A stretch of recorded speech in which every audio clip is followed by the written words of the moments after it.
If you think this is just a game, you're wrong. Prestige, the greatest show on earth. La Liga transcends society. La Liga is equality, innovation,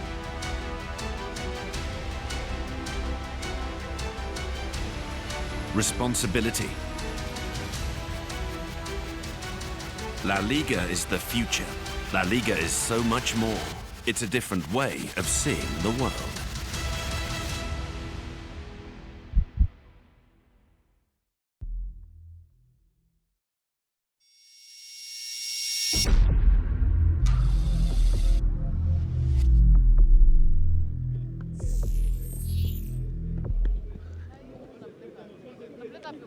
We are live from the Kenyatta Stadium in Machakos with very good weather to be able to give you the round 8 of the Kenyan Premier League. You're now very familiar with that background, the Iveti Mountains. The rains do come from that side. They've pounded the stadium a little bit. It's wet if you look at it, especially close to me here, but that is where they will be playing the game in. In terms of temperatures, it's going to be very nice. They've said precipitation is just about 20%, so we don't expect the rain to come down today, but we sincerely do expect that the field is not going to be that slippery to deny us of a very, very good game. Tusker FC are taking on Nzoia Sugar. Nzoia, very used to this kind of weather. Tusker used to a bumpy training pitch, but when it becomes slippery as well, it becomes a totally different game. But we'll see whether it will live up to what is expected of round 8 of the Kenyan Premier League. That is what we are looking at now.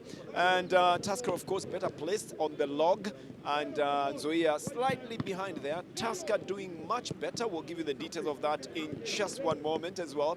And then Nzoia is, you know, tottering, trying to come up, trotting upwards to try and get to where Tusker FC is. Now, I'll remind you as well, Tusker is the third most winningest team, if there's any English like that. They're the third most successful club here in the Premier League in Kenya. After Gor Mahia and FC Leopards, you must always talk about Tusker as well. But they'll be having a game of their lives as well, because they will be playing a team that usually does not go down easily. Let's look at some of the results that have been there. There was some midweek matches as well, and we'd like to know exactly what happened there. Nzoia Sugar lastly drew with Kariobangi Sharks. And then there was Nzoia Sugar and Kisumu All Stars. That's a result that we also wanted to give you very, very loudly. Ulinzi Stars last time played Tusker, beat them 1-0. Posta Rangers drew with Wazito 0-0. Sofapaka were beaten by the Leopards 2-1. Mathare and Posta in the latest game that was played on Friday were in a draw of 0-0. I think I've mentioned everybody except Chabalet Sugar and Kakamega Homeboys. The Homeboys running away with that one at 2-1. And then Nzoia Sugar and Kisumu All Stars playing to a 1-1 draw. Those are the results of what we've had so far in the Kenyan Premier League. The expectation is that it makes the log change a bit. You may have not seen this already because of the matches that were played yesterday, but that means that Gor Mahia with 5 matches have collected maximum points at 15. The Leopards are second, a very enviable position from where we've been used to seeing them. 14 points from 7 matches. KCB also have the same number of points from the same number of matches. The Homeboys have 7 matches, but then 13 points, same as Tusker FC in the 5th position from 7 matches. And then we've got Ulinzi Stars. We've got Ulinzi Stars also with 12 points from 7 matches. Bandari, 6 matches, 11 points. 11 as well with Posta Rangers. Bandari United also at 11. The difference is in the number of points played. The more the number of games played, the more games you've played and you've got less points, the more you're going downwards on the other side. The other side of the log looks like that as well. 10 points each for Western Stima and Wazito, who played this morning as well. And then Nzoia Sugar has 8. 7 points each by Sofapaka and Kariobangi Sharks, 4 each by Zoo and Nzoia Sugar. Kisumu All Stars have not a very good record. From 7 matches, they've managed to get only 2 points. That means 2 draws. Chabalet Sugar have not yet gotten a point from the new season. We are doing the 2019-2020 season. So earlier today, Wazito, which in Kiswahili just means the heavies, got the better of the Sugarmen. 4-3 was the scoreline. A very high-scoring game at the Kenyatta Stadium in Machakos. Then you've got the other matches lined up: Tusker, Nzoia, Bandari, KCB, Nzoia Sugar FC, All Stars, Western Steamer, Gor Mahia, and FC Leopards versus Ulinzi Stars. And I'll tell you something as well, a former FC Leopards coach who must know something about Ulinzi as well, who's coached outside this country as well, is here. And he will be talking to us about what the expectations are here. Yusuf Chipo, it's good to see you, and we'll talk in just one moment, but that's what the log looks like. And that's what the fixtures are as well for this afternoon. Yep, that's Yusuf Chipo, very good friend of mine as well. Former coach of FC Leopards, former coach of Ulinzi as well. You've been there as well. Now these two teams will be squaring it out. First, I wanted to ask you, according to you, what's the big match today? They're all big matches, but yes. The big match is FC Leopards Let versus me ask Ulinzi. it in a comparative way then. What's the bigger match today? The bigger match of the two is FC Leopards versus Ulinzi. It's always been a cracker. Not Tusker versus Nzoia Sugar. No, it's also a tough match, but I think FC Leopards and Ulinzi is a much bigger match. Because people are beginning to think that every match is a derby now. Even Tusker versus Nzoia must be a little bit of a derby. It is in a way. In a way. Because respects to Nzoia, they have always collected a point from Tusker. Yes. So it's also a very big match for them today. So in the minds of the Tusker players, this is a very difficult game, isn't it? It is a very difficult game, especially after the loss in Nakuru. They need to come back to winning ways today. They need to win this match. This loss in Nakuru, why is it so much in their minds? Why? Is it because the same team is playing here after this game?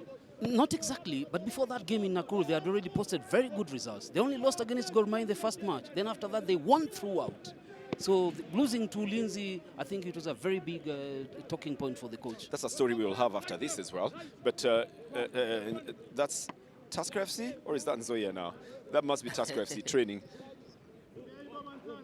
So that's Tusker FC. Now, yeah. Who do you think we should be expecting to perform very well in this game today? The introduction of Majak back to starting lines. David Majak. David Majak. Why is it that every time people say Majak, you expect something of a South Sudanese magic? He's Why? a very colorful Because we've player. got enough people on the On the team sheet. Tusker side, Yeah, and the team sheet is looking very, very compact as well. Yeah, very indeed. They've got in the goalkeeper. Ambunya in there. They've got Eugene Asike. That's in defense. And then Emerim Vuyekure will be in goal. Wandera is there as well. Apollo, Michael Madoya. At front, they've got Timothy Otieno as well. Aloro will be in defense. Luke Namanda is there as well. Kevin Okoth. They've put a compact team. It's no longer about the favorites. It's about the ones who can perform for that match. Actually, that is what Matano has gone for. Because about the favorites, I think they're all outside. The Berries, the Mienos, the Hashims, they're all outside. But it's a compact team. 3 changes from the last team that lost to Ulinzi. And I think the introduction of Majak to team up with Timothy Otieno up front spells a lot of what the intention are this afternoon. What if I give you 30 seconds to tell me something about Majak? What can you say about him? He's a very creative player. Ever since he came on board, very creative, very skillful in front of the goal. He has an eye for the goal, and he's got that nudge to score the goals. All right. Let's start first of all with his partner. Timothy Otieno came from a very big team, Gor Mahia, went back to Tusker. He had a journey in between other clubs as well. What is it about Timothy that makes him a favorite to start this game for Tusker FC? He's a consistent scorer. In the absence of Mushiri, they all rely on Timothy Otieno to do the job for them. And after being a very experienced player, he's traveled, he's played in the teams that you've mentioned. I think he has a lot of expectations from him.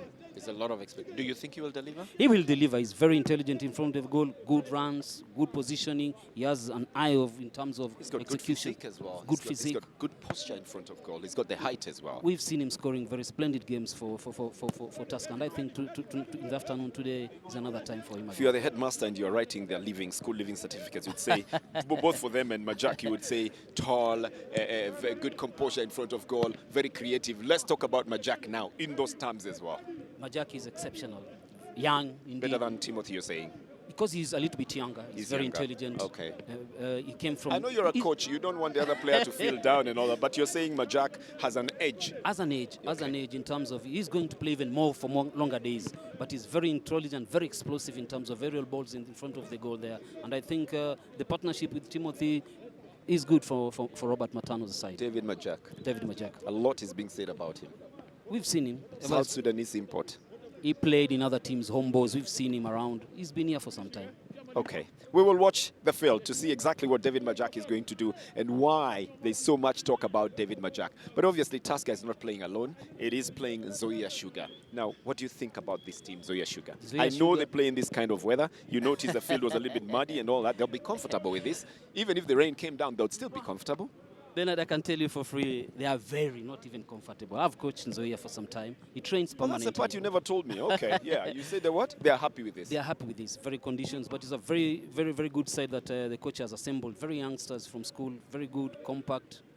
And so speed is something they have. They have a lot of speed. They have been performing nicely. Yeah. They beat Sofapaka. But what's happening? They did, actually. But what about their positioning on the lock? It's not reflective of what you're saying of a good, young, compact team. They'll come to experience. I think the experience is also haunting them a little bit. Okay. Because there's a spell they lost 2 consecutive matches. Yes. And that really caused a hump in the standing. But after that, we've seen them post a better performance against Sofapaka, then against Karubangi Sharks. And I think in this game today, as the coach has said, he really wants to be the first to go and score, then see what happens to Tusker. Oh, you talked to the coach? I had him. Let's look at the Nzoia team sheet. They've got Benson Mangala, who's going to be in goal. He's a regular in there. Peter Gid is there as well. Ian Karani, Collins Wakungu, Kevin Juma, Thomas Wainaina. Like you say, they're young players. And then there is Robert Lokwang, Bati Zawita, Mohamed Najo. There's Leonard Kasembei and Chris Wasamba. A good number of those players are not very well known to the soccer fans in the country. They are new, they're young, and they are the ones who are doing the job. And they're explosive and ready to perform. The looks of Collins Wakungu, I think, is more seasoned with Peter Jean. Peter Yes, Jean he's been there. Is the longest serving player at the moment. Yes. Wakungu at the moment is their top striker. He's scored 4 goals already. And I think a lot of expectations are backed on him this afternoon. Today. Okay, so that's on the Nzoia side, and you know Wakungu personally. But we have heard what the other side is saying. They have put 2 strikers, Timothy Otieno and Majak. Now that puts the goalkeeper on this side in sharp focus. David Mangala. Not even the goalkeeper. Let's start with the goalkeeper. The goalkeeper. Let's start with the goalkeeper. Mangala has been there for a while. Yes. Actually, Mangala. Mangala. He actually is the pillar for this team. Yes. He's very experienced, very good in terms of coaching his defense line. Yes. In terms of arranging them, organizing them. Coordinating them and leading them. He has very good reflexes. And I think if Tusker are not going to score, it will be because of this man. Yes. You have said that there's going to be focus on the back 4. So you should say back 5, including the goalkeeper as well. He's the leader of the back 4. He's the leader of the back 4. Yeah. So Benson Mangala obviously in sharp focus. There is Ian as well in that defense. I would assume that he's going to be one of the fullbacks, and probably even the central defender. What do you make about his positioning there today? He's very intelligent, very positional, very good against one, very good in terms of aerial clearances, and I think he's also a very good leader in terms of coaching his partners at the back line there. And that is what you think is going to be the strongest point, Ian Karani? He's got the height, I think, and judging by what we have seen in recent matches that they have played, he's very instrumental in that defense. He's very instrumental. He's a very good game reader, and as a coach, you depend on a player like those qualities at the back there, because he leads it from the back. So it is very important for Ian Karani to lead Nzoia today.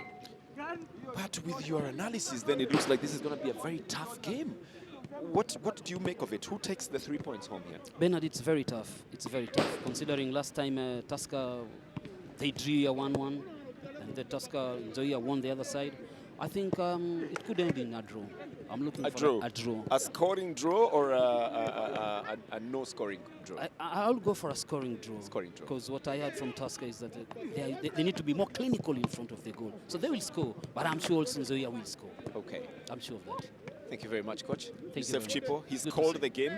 I talked to the coaches a little bit earlier on, and they had varied opinions as well. But we will hear what they said immediately after the break. But Coach Yusuf Chipo has called it a draw. He says he's pegging it on what he has seen from Nzoia, what has happened recently, the recent results as well, and the state of mind and the pitch as well today. A full analysis of what the expectations are. But after the break, let's hear what the coaches have to say about the game.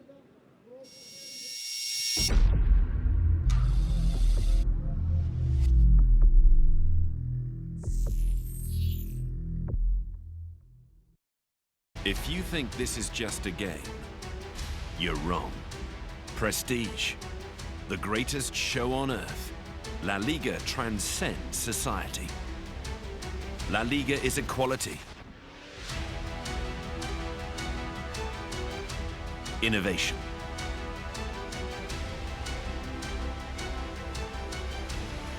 responsibility. La Liga is the future. La Liga is so much more. It's a different way of seeing the world.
If you think this is just a game, you're wrong. Prestige, the greatest show on earth, La Liga transcends society. La Liga is equality, innovation,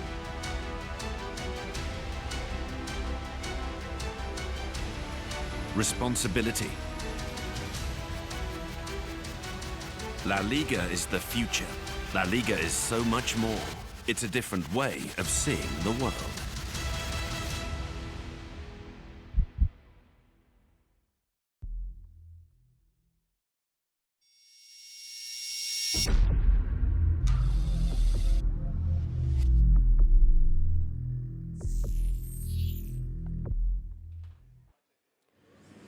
Haya mtazamaji, bila shaka mambo ni mazuri pote pale ulipo. Kwa kweli hapa ni katika uwanja wa Machakos ambapo kwa kweli Kenyatta Stadium ni kutoka jiji letu kuu la Nairobi, ambapo ni kama kilomita 69 hivi katika upande wa mashariki mwa jiji letu kuu, ambapo ni pambano hili katika Kenyatta hapa Stadium Machakos.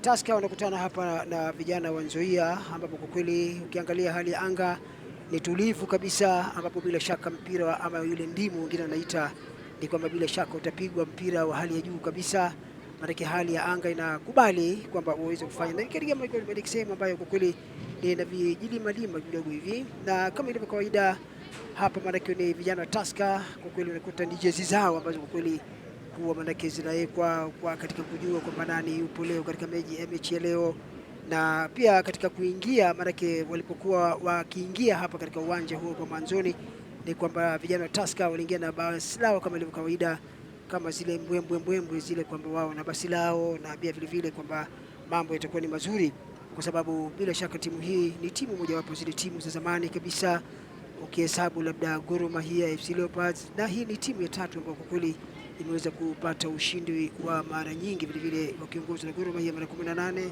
vijana wa FC Leopards mara 13, na Tusker hii ambayo kwa kweli wao ni waweza kushinda mara 11. Kwa hiyo tuangalie sasa nani anaingia kwa sasa hivi baada ya kuonyesha vile wakati wa kuingia vijana wa Tusker, na sasa hivi unaonyeshwa tu wakati wa kuingia uwanjani ni vijana wa Nzoia Sugar, na ndio walipokuingia nao pia wakaingia kwa mbwembwe zao vile vile kuonyesha pia na wao pia wako tayari. Kwa hiyo bila shaka mtazamaji, ni kwamba hapa leo bila shaka kutakuwa na shughuli kubwa kabisa kati ya Tusker hawa na vijana Nzoia, kwa sababu ni timu mbili ambazo kweli zina historia, ambapo bila shaka utapata. Kwa hivyo nakwambia baada ya muda ni kwamba utaweza kusikia mikuzuzo ya vijana wa coaches. First of all, I can congratulate the coach of the opponent because the way his team has performed in the last matches. Secondly, we know that we are playing against one of the league contenders in 2019-2020 season. That's meaning, first of all, we must organize ourselves, make sure they don't score fast, but stop them, but make sure we score. If we score, we'll put them under pressure and they'll be vulnerable to attack. It will be easy for us to attack them more. So I can say we come, first of all, to make sure stop them from scoring, stop them from dominating the play. I believe we are in a position where we can manage them to stop them, and we'll do it better. They have put in 2 strikers. Also, it seems like they want to attack you and score as well. So what will your defenders have to do? My defenders, they don't have to concentrate with how many strikers they are using. What is important is to stop the whole team, not only just strikers, because in the midfield they also have good players. We must first deal with the supply to the strikers, then come to the strikers. So we must dominate in the midfield. First of all, what we must do is dominate in the midfield first, then attack. Yeah. My expectation today is to win, of course. Today's match, we have been with the coach throughout the week, so nothing much has changed. It's the same tactics, the same game approach. Yeah, we are good to go for today. What is the coach going to use today? What tact? Our last match we lost against Ulinzi, so we were not clinical in front of goal. So that's what we worked on throughout the week. And I know today the boys are going to be to rise to the occasion. but it's a different season altogether. Yeah, it's a different season. We have prepared well for different kinds of weather, so we are going to approach the game depending on the match situations of the game. Other teams are calling Tusker league contenders. Yeah, Tusker is a big team, and of course even our charges know that. So when we go inside the field, we know that we are supposed to give our best. Yeah. I've looked at the team sheet. You've got Timothy Otieno, you've got Majak up front as well. You're going for goals, no doubt. Yeah, that's what I've said earlier, because in our last match, we were not sharp in front of the goal, and we have worked well in front of the goal. And I know today even our defense also is going to be compact, and we are going to attack and attack and attack. Haya basi, mtazamaji, baada ya kupata hapo mahojiano ambapo yani katika maana kulikuwa kuhojiwa wakufunzi wawili katika timu hizi mbili, Nzoia na Tusker, ni kwamba unafika wakati wa zile timu mbili kuingia uwanjani kujua kwamba ni nani atafanya nini, kwa sababu ni mechi ambayo ni mechi ya timu hizi mbili ambazo ni timu Tusker FC kama nilivyokuambia, ambao wao mechi yao ya mwisho waliweza kushindwa hapa na Ulinzi wa kufunga goli moja, na ni timu ambayo kwa kweli wao wako nambari ngapi ya nambari 5 na wamecheza mechi 7 na wana alama 13. Nzoia nao waliweza mechi yao ya mwisho walikwenda sare na vijana wa Kariobangi Sharks wakafungana goli 1-1. Wamecheza mechi 7, wana alama 8 na wao wako nambari 11. Kwa hiyo ni mechi ambayo bila shaka kuna mmoja ambaye yeye kwenda sare, ambao ni vijana wa Nzoia wapata sare na Tusker wakaweza kufungwa na vijana wa Ulinzi. Kwa hiyo bila shaka itakuwa ni mechi ngumu kabisa. Ukiangalia Tusker, mabadiliko ni matatu tu ambapo unakuta hapa ni matatu tu, ambapo amekuja kijana hapa Apollo Tieno amechukua mahali pa Sempala, na vile vile kijana pale Kevin Okoth amechukua mahali pa Jackson Macharia, na kijana vile vile David Majak akachukua mahali pa Blackberry Jojo Dhiambo. Mfumo wao maana ni mfumo tu ambapo ni 4-3-3, ni kwamba watajaza sana mara kujua katika nyuma kule na kuacha wachezaji watatu peke yake tu, na mbele vile vile watatu katika ushambuliaji, usambazaji katikati watatu, na vile wamalizaji kule watatu. Kwa hiyo ni vijana kama unavyokuta vijana hao walikuwa ni Tusker hao, na sasa hivi ni ugeni wao Nzoia, ambapo na kwa kweli vijana hao kama nilivyokuambia wao wako mpaka sasa hivi hawajafanya sana vizuri sana, lakini wako nambari 11, lakini bila shaka ni timu ambayo ni ya zamani sana. Nitakugusia tu mambo yalivyo. Na referee wa leo katika mechi hii ni anajulikana kama Meshaka Omondi, akisema katika laini ya kwanza, na Samuel Kuria, na laini ya pili ni Joshua Achila. Vile vile hawa ni mabadiliko makubwa sana, ni mabadiliko mawili tu peke yake. Maana unakuta Robert Lokwang ambapo huyo amechukua mahali pa Ian, na kijana David kijana Kevin Juma naye amechukua mahali pa kijana Rama. Kwa hivyo ni mabadiliko mawili tu, mfumo ni karibu sawa. Tuna vijana hawa wenzi wao wapinzani wao ambapo wao ni 4-3-3. Kwa hivyo bila shaka watapelekana mbio kweli, kwa sababu ni kujaza wachezaji wanne wasaidizi kule nyuma na goalkeeper wao, na watatu katikati wasambazaji, na vile vile wamalizaji kule mbele ni wachezaji watatu vile vile. Kwa hivyo utakuta bila shaka watapelekana mbio, na kila mmoja anataka kuhakikisha kwamba amefanya vizuri, kwa sababu timu ya AFC vijana hawa. Kwa hivyo bila mambo tutakuta mimi kutoka Machakos hapa stadium.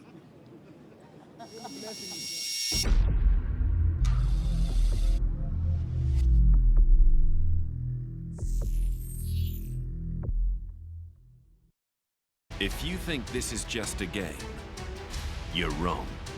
Prestige, the greatest show on earth, La Liga transcends society. La Liga is equality, innovation,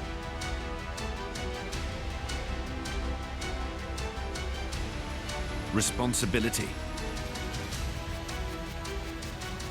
La Liga is the future. La Liga is so much more. It's a different way of seeing the world.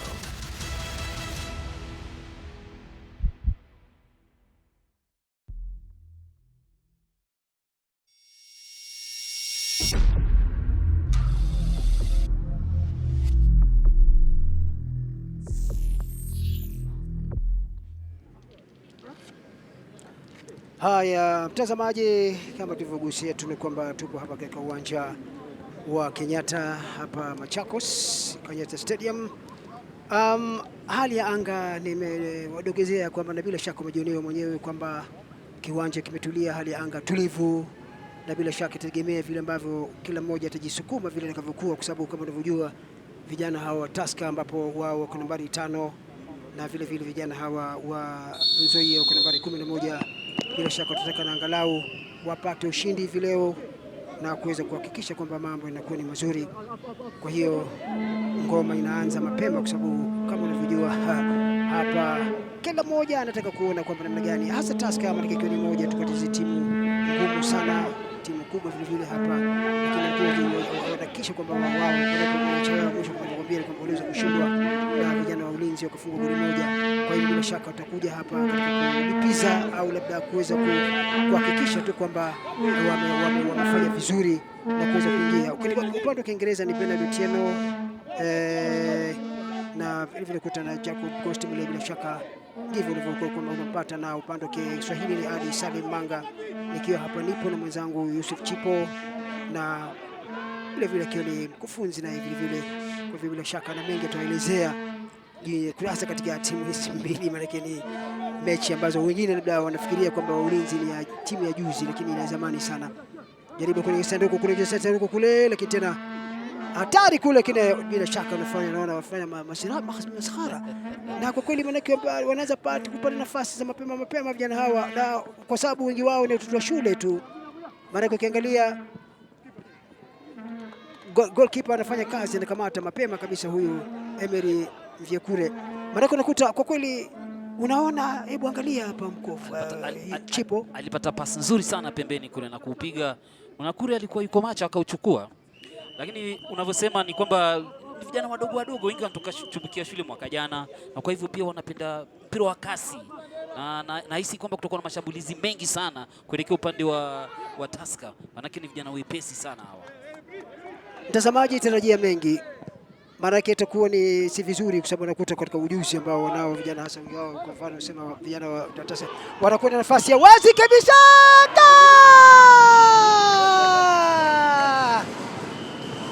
hapa bao la mapema kabisa kijana huyu, manake bao zuri, anapata bao zuri kabisa mapema kabisa, bao zuri kabisa. Unakuta manake nafikiri ni atalia nyumba kule tujia atalia Timothy Otieno, manake kwa kweli amekuwa mwepesi sana, na unafikiri atalia. Angalia mchezaji mlinzi nyuma huku, makosa yale mlinzi alikosa ule mpira, makosa makubwa sana, maana hakuna lingine hata goalkeeper angelifanya, na akampatia Timothy nafasi nyepesi sana ya kufunga. Kwa hivyo unajua mchezaji kwa kweli, hasa mchezaji kama huyu unakuwa si mtu kuchezewa. Timothy Otieno ni mchezaji ambaye ana ujuzi, siku nyingi amechezea Gor Mahia, ni mchezaji ambaye kwa kweli ama kwa hivyo ni Tusker goli moja Nzoia bila. Tusker ni kwamba wameshaanza mapema, lakini tuangalie kutangulia, wanasema sio kufika. Kwa hivyo ni kwamba ingawaje pia msafiri yule mwenye bandarini, kwa hiyo wao tayari washapata na washaanza kuhesabu. Kwa hivyo nafikiri ile ngome yao katika mfumo ule mara karibu ni sawa. Nimesema kwamba watapelekana mbio, kwa sababu timu hizi mbili mifumo ni sawa tu. Hapo ni wachezaji manake walinzi 4 nyuma huku, na unakuta katikati wale wasambazaji mipira ile ni 3, na washambuliaji safu ya mbele ni 3. Hali kadhalika timu ya Nzoia unakuta nao wamezungumza. Unamuona sasa hivi anavutwa pale Robert Matano, mkufunzi ambaye kwa kweli ana ujuzi wa siku nyingi, naweza nikasema kuna vilabu vingi tu ambavyo ameweza kuvifundisha na kuweza kupanda kutoka daraja zile za chini kule, na kuweza kupanda na kuweza kuingia katika Premier League. Piga kule moja kona safi mapema ile, lakini anaondolewa. Mtazamaji, bila shaka ishara zimeonyesha mapema kabisa, kwa sababu kama tulivyoambia vijana hao wengi wao hasa wa upande wa Nzoia ni vijana wa shule, na bila shaka unajua wana kasi, na uliona mara kwanza tu kwa kweli ni ule tu kwamba labda ukosefu wa ufundi ule na kwamba ule uzoefu ndio ulikuwa kumpata nafasi, maana walitoka kwanza. Sasa nafikiri ungekuwa kwanza kugusa zile kamba, lakini wana ukosefu tu ule wa naweza nikasema ujuzi siku nyingi. Kwa hivyo umezidiwa na vijana hawa Tusker, kwa sababu wapata nafasi moja tu na makosa yao wenyewe tu, na wakaweza nafasi kutumiwa kuja pembeni huku. Jaribu cross moja safi kabisa, lakini naona hapa kutakuwa na shughuli kubwa sababu ni mwepesi kijana Wesomba vile vile, na bila shaka kuna kazi kubwa. Kuna kazi kubwa, manake safu ya ulinzi ya Nzoia inafaa imakinike, itulie, maana wasipofanya hivyo basi Timothy na ndugu zio David Majako atawaadhibu sana. Wanapapatika sijui kwa nini. Na cha msingi pia kukumbuka ni kwamba huyu Luke Namanda akachibukia kutoka hapa Nzoia. Alipata mpira mzuri sana madoa ya kuondoka, lakini alikuwa shamfanyia maasia, hivi inabidi apewe mpira wa ghadhabu. Nzoia inabidi watulie, waache papara, watulie, wacheze tu mpira. Mimi nafikiri kama alivyozungumza ni kwamba ni ule ukosefu wa ujuzi siku nyingi, lakini bila shaka mimi na imani kutakuwa na mashambulizi mengi kwa sababu wameonyesha wazi kwamba wao wana kasi, lakini ni ile tu kwamba wanaangalia watafanyaje. Kama nakuta sasa hivi alikuwa ametoka tayari kwenda kasi kijana pale wa Kungu ambaye huyu ametoka katika shule ya Kongali Secondary. Kwa hiyo huyu ni wamwangalie Collins kwa sababu ni mwepesi wa Kungu, na alikuwa ametoka mara kwanza tu, alikuwa ametoka pembeni kule kufanya mashambulizi. Kwa hivyo kuna kama alivyosema kwamba vijana shule hawa wengi, na bila shaka lazima pia waangalie wale wachezaji wa nyuma kule kwao. Kuna Mbanga Eric utakuwa na kazi ziada, pamoja na Hilary Wandera ambaye huyu pia anatoka timu ya Nzoia. Maanake huyu Hilary Wandera unajua yeye anatoka klabu cha Nzoia, yuko pale yuko nyuma katika walinzi wale wa Rogers Aloro, yuko vile vile jana vile Eugene Siki. Kwa hivyo atakuwa na kazi kubwa sana katika nyuma kule. Kwa hivyo bila shaka utapata mashambulizi pia kwa vijana hawa wa ulinzi wa vijana hawa wa Nzoia. Kwa hivyo lazima wajichunge tu, na vile vile najua kwamba dakika zile 90 zitakuwa na mashambulizi katika pande zote mbili. Ni kweli unavyosema Baba Salim, na cha msingi ni kwamba ni Nzoia tu wamakinike kidogo, ule kutokucheza mpira kwa muda kwa vijana wengi, maanake wengi ndio mechi ya 8, mechi ya 5 hii, wengi wametokea daraja, hawakuwa wanacheza mpira ndio wamekuja katika Premier League, lakini watakapopata ule uzoefu nafikiri Nzoia itakuwa ni timu moja bora zaidi.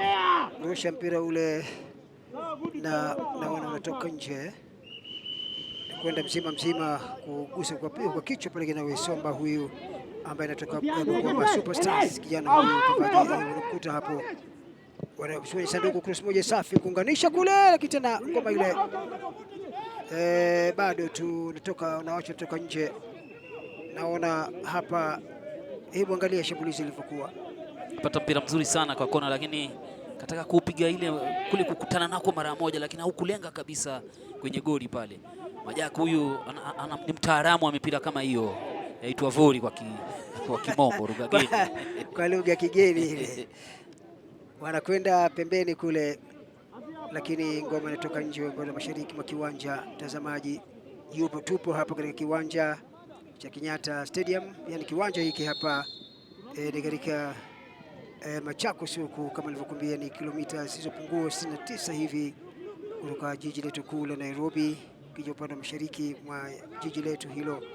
Na kawaida ni shughuli nyingi huwa zinapigwa, ngoma huwa zinachezwa, ama naweza kusema mpira unachezwa hapa. Maana vile vile mapema kabla mechi hii kulikuwa kuna timu ya Mawazito ilipocheza na Sony na wakaifunga magoli 4-3. Mpira mabao 7 watu walishuhudia katika uwanja huu, mabao 7 katika ile mechi ya kwanza ile. Na nafikiri ilikuwa ni mechi yao ya pili kwa vijana, kushinda wa vijana wazito. Kwa hiyo bila shaka ndio waweze kuongeza ule uzito wao, maana tayari waweze kushinda mechi yao ya pili, ambapo ikiwa hii sasa hivi wazito ilikuwa ni mechi yao ya 8. Mtazamaji, ilikuwa ni mechi ya kufana sana, maana bao ulikuwa fungwa huko kwa fungwa huko. Funga ni kufunge. Nafikiri ndio pia tutarajia kuona hapa Nzoia maybe kipindi kifupi tu hichi watafunga pia nalo bao, maana mpira ni mabao, sio? Mpira ni mabao. Maana hivi pia wakufunzi pia wanasomana, kwa sababu uliona kwa kweli pia mechi ilikuwa nzuri, na mechi ambayo sasa hivi ambayo ni kweli ni mechi ambayo ina imani kutoka na mashambulizi mengi. Ni mwanzo tu ule kataa nyuma huku. Kwa hivyo ni lazima wachunge sana wachezaji, hasa safu mbele wakiongozwa na Machip, kwamba kwa kweli ana uchu sana ya magoli kuona kwamba wameweza angalau kuondoa lile doa, maanake walikuwa kama walishindwa mechi yao mwisho na Ulinzi kwa goli 1-0. Kona ile mtazamaji, tuangalie itazalisha nini. Kona ile, tuangalie kona, wanapiga Tusker kwenye sanduku ile ile kuunganishwa pale kwa chini, lakini tena bado ni ngoma ipo tu pale na wanaiondoa. Hatari ile kuweza kujiangalau kupiga ngoma ile mbele, lakini nao wamejipanga vizuri nyuma, wachezaji wa nyuma wa vijana Tusker pale kwa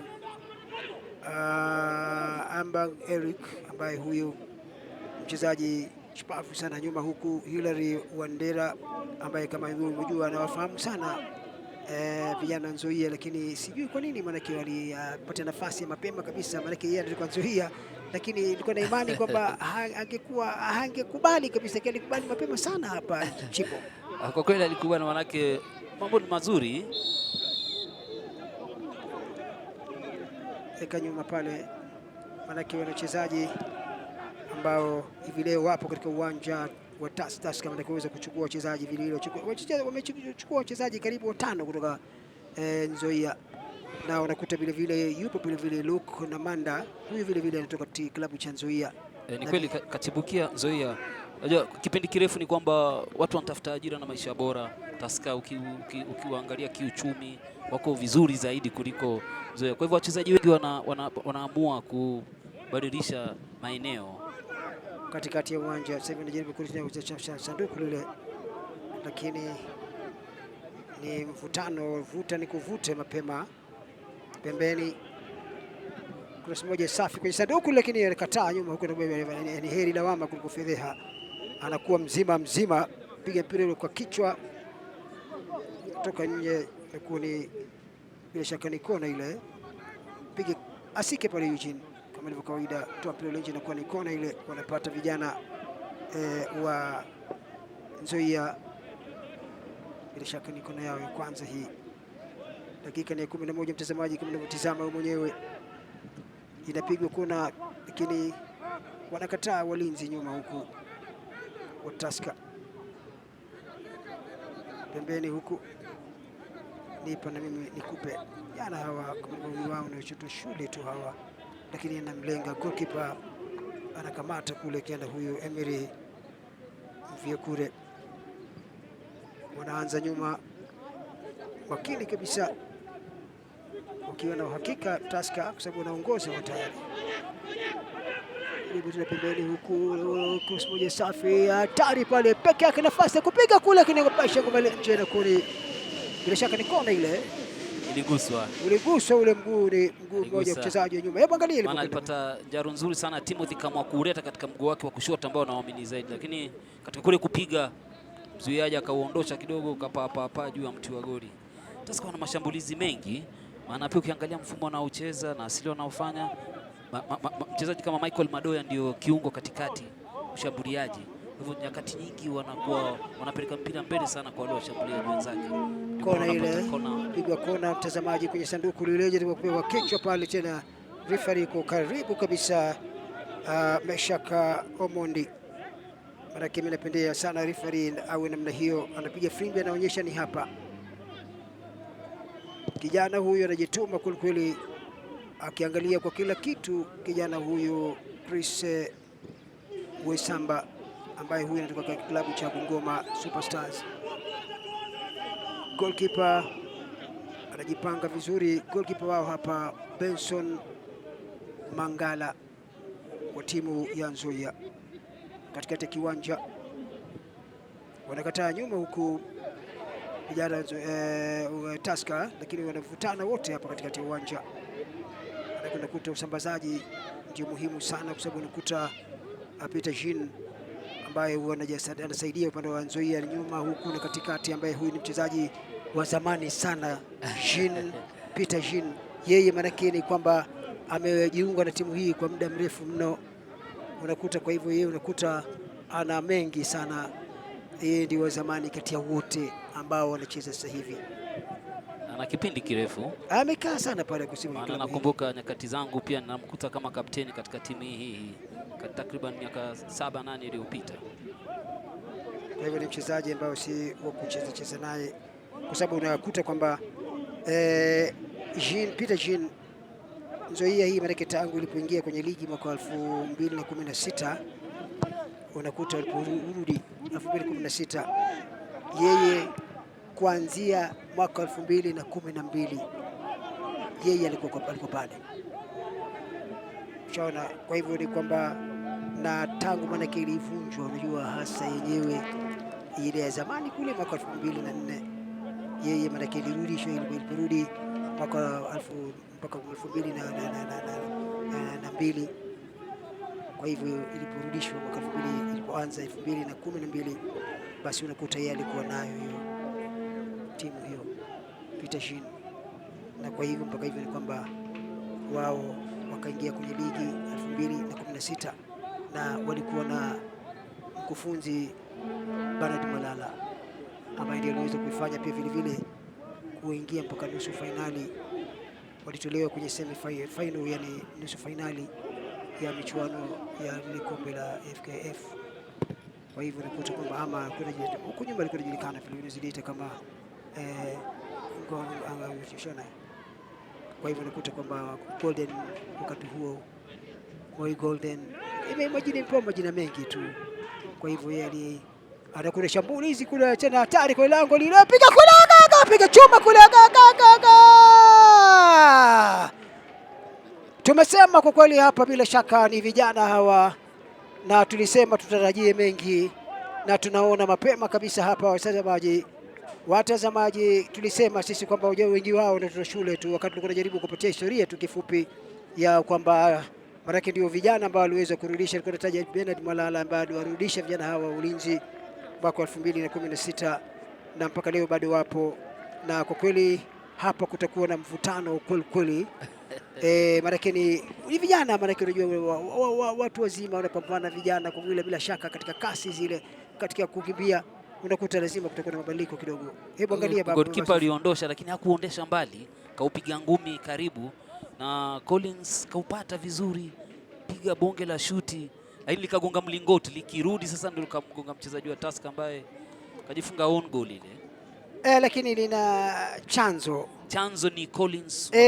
Collins maana kijana huyu yeye maana kafuatilia na mpaka wakahakikisha kwamba wameweza kupata bao hilo zuri la kurudisha. Maana kwa hivyo ni Tusker goli moja, Nzoia Sugar moja. Mtazamaji, kama nilivyokuambia ni kwamba kuna kazi kubwa hapa, maanake nilisema kutangulia sio kufika, lakini pia nikasema kwamba msafiri yule aliyoko bandarini. Kwa hivyo mimi na imani tu kwamba mechi itakuwa ngumu sana. Vijana hawa Nzoia wao walipata sare na vijana wa Sharks, Kariobangi Sharks mechi yao ya mwisho, na vijana hawa Tusker nao mechi yao ya mwisho waliweza kushindwa na vijana wa Ulinzi kufunga goli moja. Kwa hiyo mechi hii ya leo ni muhimu kila mmoja angalau aweze kupata ushindi, na itakuwa mechi ngumu kabisa, kwa sababu ukiangalia mwaka uliopita katika mechi yao ya kwanza vijana wa Nzoia waliweza kuishinda Tusker, wakashinda goli moja kwa bila, na mechi yao ya mwisho ya pili mwaka uliopita ni kwamba walifungana moja kwa moja, walikwenda sare hapa katika uwanja huo wa Kenyatta Stadium hapa Machakos. Kwa hiyo bila shaka mechi hii leo tuangalie itakuwaje. Ni mechi ngumu kweli, na ukitizama saizi Tusker wanapata umiliki wa mpira mkubwa sana kupitia safu ya viungo katikati, na ndio wanaongeza na kunogeza mashambulizi mbele kila saa. Kona ile mtazamaji wanapata, na unamwona alivyoona uchu, unavyomuona mtazamaji huyo Timothy huyo ni mchezaji. Unaangalia bao alofungwa, maana kile alikuwa ni utulivu tu kijana Okoth, kijana huyo Timothy alikuwa na utulivu tu Timothy Chendo, kwamba maana kile limwangalia kasimama wapi, maana kile limuona tayari alikuwa ameshatoka pale, akaona hapa mimi kazi yangu ni kumaliza tu, kwa sababu ukimachi nafasi ndogo tu kidogo Timothy anamaliza tu. Ni mfungaji halisi, ni mfungaji kafunga kwingi, ana uchu wa kufunga mabao, leo kafunga bao la 3. Kwa hivyo lazima achungwe na angaliliwe sana. Nilitangulia kusema yeye ndio ana tegemeo kubwa sana leo. Kapata mpira mzuri sana, lakini goalkeeper alikuwa shauendea kaupiga ngumi. Hapo Eugene Nasiki alikuwa ana ushambuliaji wa yeye, na kufanya makosa. makosa kidogo kwa goalkeeper Boniface Benson.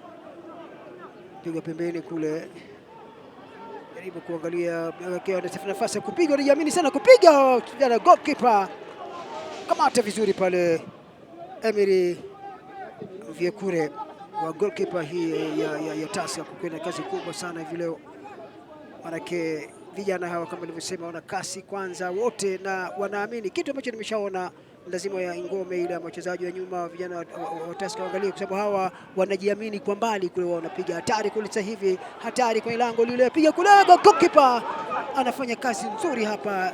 Emery Mvyekure anacheza kweli kweli wa Tusker, angalia shambulizi lile, kapata mpira mzuri sana, lakini akisiwa kwamba alikuwa ameotea, lakini wapi, lakini goalkeeper alikuwa yuko macho kabisa na kupangua kwenda kona. Alipata mpira katuliza vizuri sana Awita, kapiga bonge la shoti, lakini laiti angesongea kidogo na kuandalia wenzie, nafikiri angekuwa mahali pazuri sana. Robert Lukwang huyu katokea maeneo ya Nakuru kule, Nakuru All Stars, alicheza klabu cha Nakuru All Stars. Piga chenga moja safi tena, anamwachia pale angalau kupiga kule mbele. Unajiamini sana kupiga wao kwa mbali, na hiyo ni vizuri kabisa, kwa sababu uwezo kujua, maana unaweza kumchukua mtu goalkeeper akawa labda amejisahau kidogo, unakosa kupata bao pale. Kwa hiyo bila shaka hii ni mechi nzuri, mtazamaji, kama unavyotazama huko nyumbani. Unamwona mkufunzi ameshaona sasa hivi Robert Matano ambaye sana anaanza kukaa, maana anaona kukaa haiwezekani, lazima usimame ili ajeze kama kawaida yake, maana jaribu, maana akikumbuka pia vile kwamba mwisho kama nikwambia alifungwa goli moja tu na vijana wa Ulinzi. Kwa hivyo nafikiri lazima awe macho na kuhakikisha kwamba asingoje kwamba maana mambo yavunjika, imevurugika.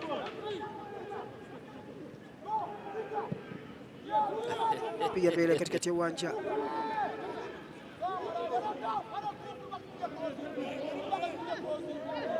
toka nje, tayari ametoka nje. Alikuwa amekwenda kwa kasi mchezaji huyu, lakini tayari ametoka nje. Kena huyu Wandera huyu vile vile atoka kwenye klabu cha Nzoia, acheza na nduguze wajuana sana, anacheza na nduguze na kwa kweli nimeona anawaangalia na ni mwepesi kabisa, na pia mtu maana nimemwona pia na kasi nzuri sana, kama hawa anacheza kama hawa watu. Wajua Baba Salim, uwanja ule wa Nzoia ni mkubwa sana, kwa hivyo wachezaji washazoea kukimbia. Wana umiliki wa mpira 57 kwa Tusker, 43 kwa Nzoia, na ndio maana unaona mwalimu Matano ameamka anza piga kelele, maana kwa kipindi kidogo sasa Nzoia wameanza kurudi tena katika mpira, piga mapasi kuonekana, gusa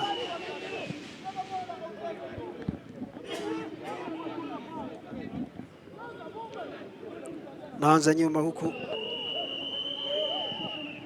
jipanga vizuri vijana wa Tusker hawa kwenda langoni, lakini wanakuta kwamba vijana hawa wanakuja tu, maanake jinsi wanavyojaribu kuzuia nyuma kule, lakini vijana wanakuja tu vile vile wakiwa na kasi, hasa pembeni wanajaribu kutumia kijana huyu Collins wa Hungu ambaye huyu anatoka shule ya Kongoli kule secondary school, na yupo kabisa pembeni huku, wanakuta kule pembeni vile, maana hasa na ushirikiano na Leonard Kasembeli ambaye huyu ametoka St Matthews Webuye.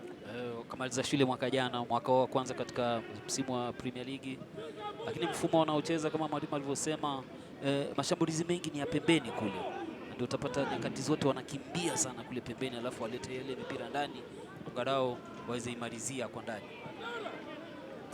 Pembeni huku wanamkuta mchezaji kama nilivyosema, lazima muangalie sana huyu kijana pale Lokwang, ambaye huyu ana jina lake wanamuita Arot, jina la utani kwani ndio Arot. Mkano wa pili sasa katika Premier League yetu, tukimfuatia na ule mwingine aliyekuwa Gor Mahia kakwenda Posta Rangers. Kona hiyo ya tatu kwa Nzoia, tuangalie itazalisha nini, lakini goalkeeper unamuona huyo Emery Mvyekure anajaribu kuwapanga wachezaji wake wa nyuma pale, walinzi wale kusimama vizuri, manake ama chochote kinaweza kutokea, kwa sababu tayari wameshaonyesha kwamba si vijana wazuri hawa. Piga pasi moja fupi tena kwa sanduku lile jaribu kuunganisha, lakini tena wakataa, kitu ambacho kinayowasaidia wachezaji wa nyuma kule wa walinzi hatari kwenye sanduku, lakini kazidi yule. Tayari mtazamaji, line ya kwanza hapa namkuta uko chonjo kabisa huyu ni Samuel Kuria, jaribu kunyanyua kibendera kile kuonyesha kwamba tayari kishazidi, na alikuwa ameshamuona kijana huyu, anajua kwamba ni hatari, anaweza kufanya lolote kijana huyu wa aina Thomas.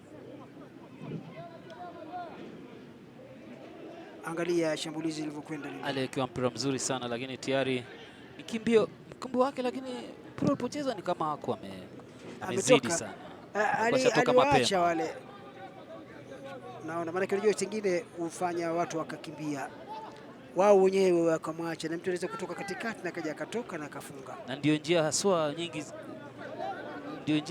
za kuvunja hii tunaita offside. Maana wao unamkimbia mpira, mnaukimbia matoroka mpira mwaukataa, yule mtu anatoka katikati na kujichukua na kwenda kufunga. Kwa hivyo kuna makosa madogo kingine ambayo unaona yanatokea, ama unakuta kwamba yanatokeza, unakuta kwa mfano labda jana lijemo limetokea pale, unakuta kwamba sasa nyinyi mnakuja mpira mtu anamtilia mwenzake pasi moja, labda anamwajaribu kumwandalia mpira ule, na alafu nyinyi wewe unaondoka wewe mwenyewe pale, basi mtu atakuja kutoka katikati na pasua pale kwenda kufunga. Ndio maana tuambiza wachezaji wakwe macho sana, wake macho, maana kile kwamba labda referee yupo ama kuna wale wa shika bendera watasaidia, la utachelewa, utaachwa kote mwingine na utakuta kwamba umeumia. Tusker wanamiliki mpira sana katika kiungo cha kati, na hii ni nguvu tosha. Hichi ndio kile mwalimu aliposema Korea, mwalimu Charles Collins Omondi alisema nataka Nzoia wamiliki mpira katikati kwanza. Alizungumza, lakini tunavyoona ni kwamba Tusker ndio wanamiliki mpira zaidi, na huko kumiliki mpira kuna wapatiwa ushambulizi manguvu zaidi.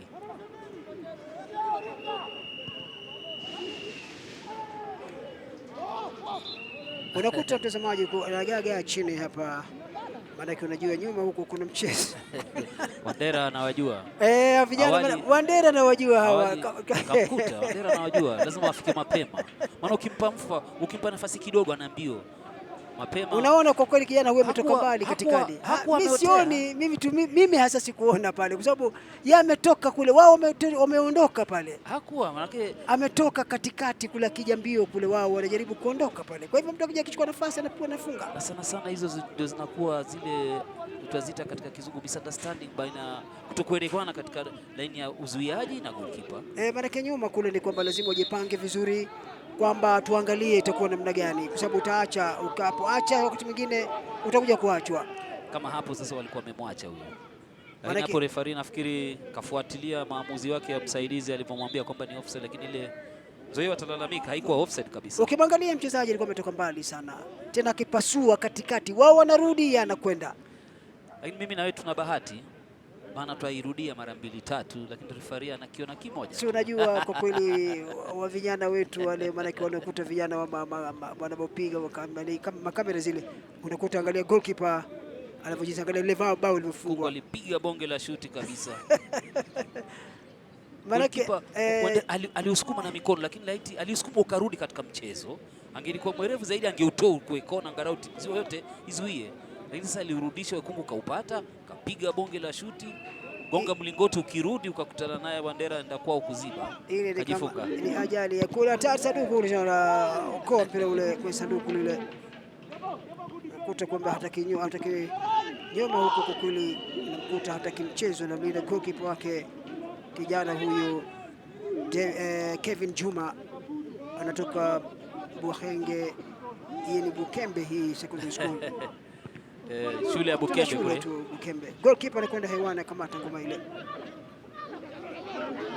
Shule hiyo ya Bukembe uliotaja inatoa vipaji sana, maana ukitazama hata yule mchezaji Mark Dikoko akitokea huko ndio alirusha mpira vizuri sana, lakini goalkeeper Boniface Mangala alikuwa yuko macho sana, kauchukua. Wana mirusho mirefu pia Tusker hawa, wana siku hizi ni kama nusu kona, hivyo lazima goalkeeper awe yuko macho angalau kuchukua na mapema.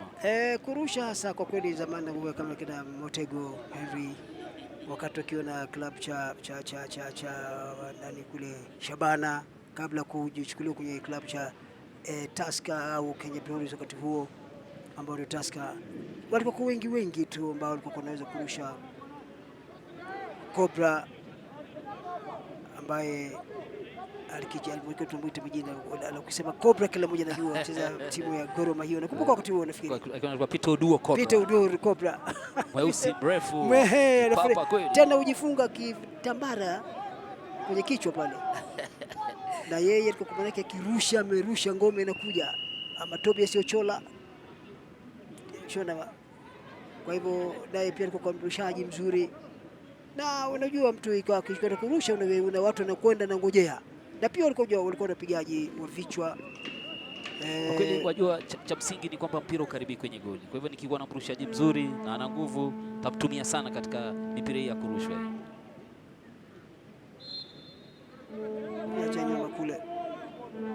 Wanaanza. Kuna vijana ambao ukiangalia wanajituma kweli, kila mmoja ukiangalia wapo kila mahali. Kijana huyu na Manda Luke ambaye anajituma sana, naye pia anatoka kama nilivyokuambia club cha Nzoia. Chibukia Nzoia.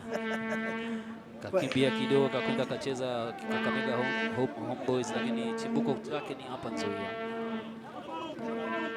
Na hawa wanaocheza na wao maybe wengi hawakucheza naye walimsikia. Tosi moja safi kwa kweli, lakini tena kama nilivyosema wamchunge sana. Maana anajua vizuri hawa vijana Nzoia, lazima wamchunge sana kwa sababu unakuta kila kigeuka kule ye anapanda huku. Kwa hivyo Nzoia lazima wamchunge sana kijana huyu Hilary Wandera. Unakuta kila mara yuko pembeni huku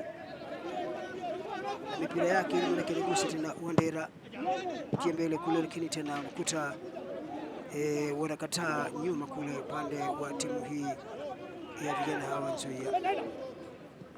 Kuja kurusha mpira ile dakika 31. Kurusha ngoma ile mbele kule kijana pale Aloro huyu Rogers. Lakini hatari kule kwa sanduku kule legabaka kutoka nje. Nafasi ambazo zinadra kabisa wanapoteza. Maana nimeona goalkeeper amekasirika kweli pale, unakuta namna gani tena. Timothy aligeuka vizuri sana pembeni, kapiga na Manda mpira mzuri kaupokea, lakini mapokezi ya kwanza mpira ukaenda ukatamba mbali kidogo. Maana ni nafasi wazi kabisa ambazo wanapoteza vijana hawa ndani ya sanduku. Kijana huyu na Manda kwa kweli kwenda kwa tari kabisa pale kuna Manda. Nafasi mbele kwenye sanduku lile, na lazima wamchunge kwa sababu unakuta kila baada ya dakika yeye anafanya mashambulizi tu, anakwenda kwenye sanduku lile yeye pamoja na kijana huyu Hilary Wandera. Unakuta pia vile kila akipata mpira pembeni huku upande wa magharibi mwa kiwanja anakwenda kujaribu tena kufanya mashambulizi kule, anapiga kuwapatia mipira kule kunyunyia ngoma kwenye sanduku lile kumaliza. Kwa hivyo bila shaka nafikiri anaona mkufunzi hapa kijana huyu ambaye unakuta kwa pili, unakuta coach hapa Collins Koreo Mondi ambaye team manager wake pale Evans Kadenge, ambaye Kadenge huyu kaweza pia vile kuichezea timu hii ya Nzoia, na ni mtoto marehemu mmoja wa wakongwe wale marehemu Kadejo Kadenge, babake baba mzazi. Maana kazaa watoto kwa kule maji hufuata mkondo. Maana kuna yeye, kuna Francis kama Kadenge ambaye ni marehemu vile kachezea timu ya FC Leopards. Kwa hivyo Kadenge huyu ni kijana ambaye kwa kweli ndio team manager na amechezea yeye, wakiwa wachezaji kadhaa ambao walikuwa wachezea vile timu hiyo. Maana wanakuja kama waliweza kuchezea Nzoia wakati huo wani kama Josephat kwa miaka. Maana ukiangalia klabu yenyewe ya Nzoia si timu ya jana, ni timu ya zamani mno. Wengi wanafikiria labda ni timu ya jana, lakini ni timu ambayo ilianzishwa hasa Nzoia mwaka 1978. Klabu cha Nzoia 1978 ndipo kulipoanzishwa, na unakuta hasa iliingia kwenye ligi baada ya mwaka mmoja tu, mwaka 1979. Wakati huo shirikisho la mchezo wa kandanda lilikuwa ni KFF wakati huo.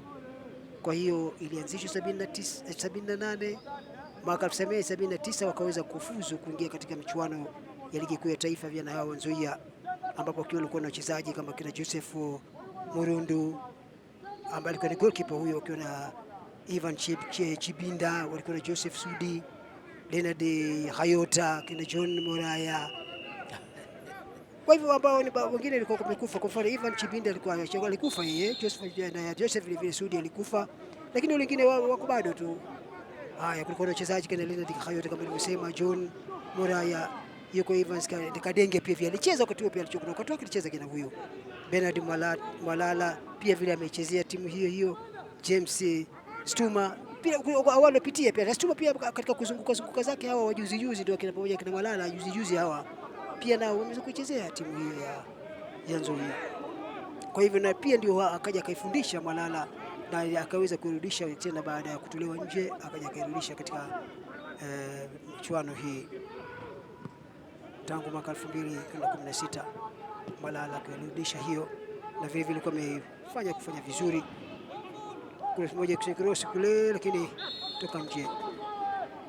Kwa hivyo ni timu ambayo wengi labda nafikiria ni ya juzi, lakini timu ambayo ilikuwepo hapa na historia nzuri, na manake baada ya hapo unajua timu baada ya 1978 kuingia kuchukua ubingwa na kuingia katika ligi kuu ya taifa ilikuja ikavunjwa ile timu hiyo kwanza mwaka 2004, alafu ikarudishwa tena mwaka 2012. Sasa mwaka 2012 ndio wakaanza kung'ang'ana nyuma chini kule ili iweze kupanda daraja, ikapanda daraja hawakutukuta kwanza. Kwa hivyo ikaanza kuanzia mwaka wa ikarudi tena na kurudishwa mwaka 2012 kijana, mwaka 2012 ndio nakuta sasa ikaanza sasa inaendelea. 2016 ndio wakaingia na Malala akairudisha. Kwa hivyo huyu kenda Peter Jeans yeye kuanzia mwaka 2012 Peter Jean ambaye yupo ndio mchezaji huyu ana uzoefu mwingi sana katika safu ya kati, katika safu ya kati anagawa mpira ile, na anajiamini sana kwa kweli mchezaji huyo, licha kwamba naona hapa Tusker kama wamewazidi katikati pale. Unajua ukiangalia hasa hapa katikati ni kwamba Tusker wamewazidi wale vijana, lakini watakuja kujuta kwa sababu wao nafasi wanazipata kama yule mbwa ambaye anamchukua kwenye mawindoni kule, lakini anamfukuzia mnyama, akifika pale anamvisia, anamwangalia tu yeye, maana nafasi wanakwenda kwenye sanduku, lakini lazima zile nafasi na vile kwamba waweze kumiliki mpira pale katikati na kufanya wanavyotaka, lazima ndio watimize nafasi hizo, lakini la sivyo vijana ni wepesi na wakipata nafasi wanaweza kuadhibu hasa katika kipindi hiki cha kwanza, kwa sababu kile hii moja kwa moja ni kwamba chochote kinaweza kutokea katika kipindi cha pili au kabla ya kukamilisha dakika 45 za kwanza. Kwenda kwenye sanduku lile, kwenye sanduku pembeni kule, lakini tope ule nje. Ni heri lawama kuliko fedheha. Ngoma inatoka nje na kuwa ni kona ile. Maanake nilisema Eric Kambundo katumia hekima sana. Niliwaambia kuna kijana huyu Collins Wahungu huyu, maanake ni mwepesi sana yeye, huwa anakuja upande wa kulia na kushoto kule. Sasa hivi anatoka upande wa kushoto kule, na mchezaji mwepesi sana kama nilivyosema wa shule tu huyu, mwepesi sana kweli. Bosi moja tena kwa yale, lakini wakataa, inaguswa tena kurudishwa pale kwenye sanduku lile. Uwepesi walionao, anazungushwa anavyotaka mtu.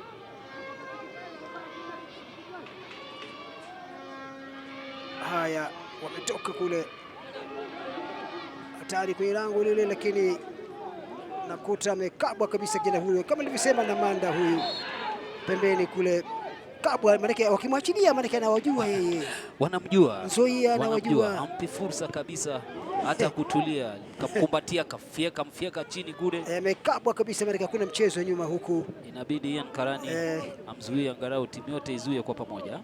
Maana yule kijana Ian pale Kangani yule alimzuia pale kwenye ngome kule, huyu wamempata kutoka jana hawa wa Sharks, Kariobangi Sharks Youth, ile youth yao ndio waliweza kumchukua kijana huyu Ian pale Kangani. Ana utulivu mwingi sana wa mpira, haondoshi mpira kwa pupa, katulia. Lakini safu ya kiungo ya Peter Jean na mwenzie Kevin Juma, angalia ulikuwa mpira mrefu sana wa kurusha ambao nachoka. na Jack alikuwa anaovisia, lakini goalkeeper kama tulivyosema yuko ange sana na yuko macho sana na mipira hii ya juu, katoka kauokoa. Maanake unajua ana kazi kubwa, ana kazi ya ziada, maanake mfumo ambao mwalimu Matano anacheza ni wa kujaza katikati, lakini pia mashambulizi mengi ni ya pembeni yakipitia asili ya juu kwa hewa. Ndio maana unapata Timothy mzuri kwa kwenda juu, Majoki mzuri kwenda hewani. Kwa hivyo goalkeeper wa Nzoia lazima yuko macho sana na mipira yote hii ambayo iko juu, na mpaka sasa kafanya vizuri. Dakika 39, mtazamaji, kama unafungulia runinga yako katika mitandao hiyo, siku hizi kuna watu wanapatikana kila mahali, unarahisishiwa kila kitu. Goalkeeper anakwenda kule kwa kichwa, hatari tena kwa sanduku, lakini tena kwa mara nyingine tena ukosa pale. Goalkeeper bado anafanya shambulizi tu. Benson Mangala, goalkeeper, na hangaishwa kwenye sanduku lile, kaangaishwa kidogo pale na Majaka, kamgonga maguu anapiga sujuda ile, lakini katika ile kichwa kisa nafikiri kachelewa kidogo, maana mpira ulipokuja mrefu kule kwa Majaka kapiga kichwa kaudundisha chini, alichelewa kutoka, kwa hivyo kafanya kama hisia.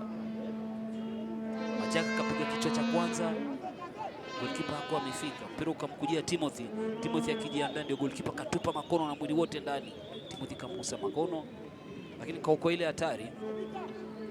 Maanake anakuta Majaka yeye akiingia huwa anaingia nusu kwa nusu, yeye anakwenda mzima. Ana kimo pia, ndio nakwambia mipira yote ya juu ya hewa inamlenga Majaka kule ama Timothy. Goalkeeper anapiga sujuda ile, kwa usia Waislamu ni kwamba tunatizama upande wa kibla kule, lakini anatizama upande wa kusini. Huyu kagongwa na maumivu makali kweli, kaumia huyu maskini. Lakini kama sio hivyo Timothy angemwandika bao la pili, maana alijitupa pale chini kabisa. Timothy kapiga makono. Angalia bao lile, mchezaji Wesambi kakosa mpira bwana. Timothy kapata fursa mwafaka, katulia, kachagua mahali ya kufunga, kafunga bao la ustadi sana, lakini bao lenyewe alikuwa Nzoia akapata fursa yao. Goalkeeper pia kashiriki mipira yote, magolikipa wamehusika. Angeupiga ngumi, hata angeupiga kwa nje, kaurudisha katika mchezo. Wekunga kapata fursa, kapiga bonge la shuti, mlingoti ukamregeshea mpira, kagonga Wandera, kaandikiwa bao la 5 lake. Collins, tuangalie basi hivi mtazamaji, rusha ile italeta nini? Rusha mpira kwenye sanduku lile, jaribu kuunganisha tu, lakini bado mpira uko sana sanduku lile. Shambulizi bado lipo, goalkeeper rudisha tena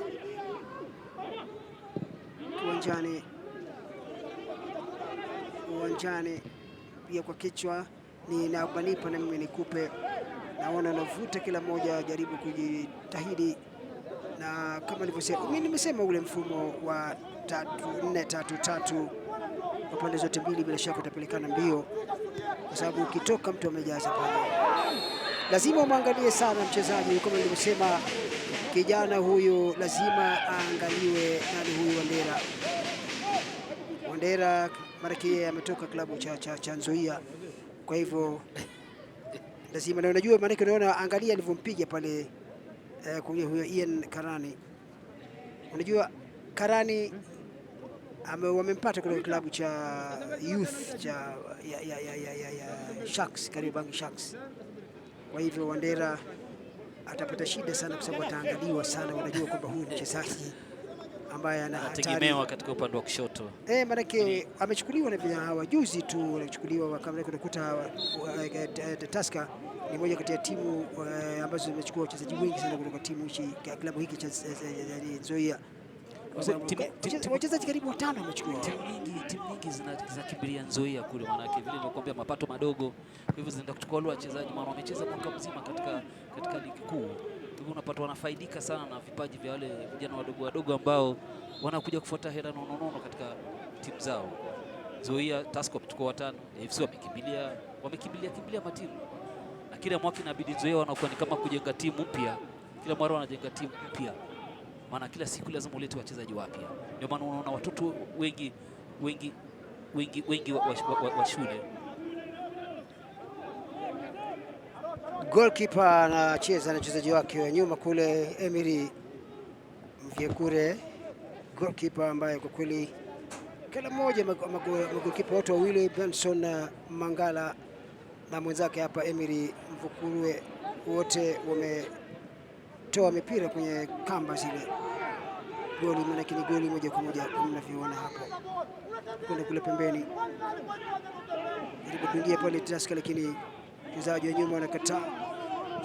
Jipanga vizuri, hawana wasiwasi.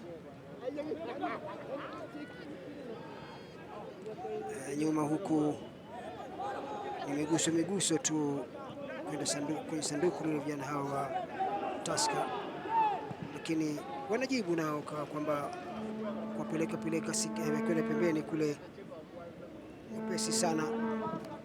Nagawa sana Wainaina huyu ambaye ulimpata kutoka Nakuru All Stars, timu ya Nzoia, naye kwa kweli anajituma sana.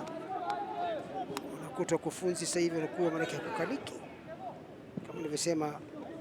Collins pale Korea Mondo, timu ya Nzoia, anaona vijana wake kidogo bado tu wanasinzia pale kwa sanduku kule, lakini nyuma kule hawataki mchezo. Tusker jaribu kulinda goli lile.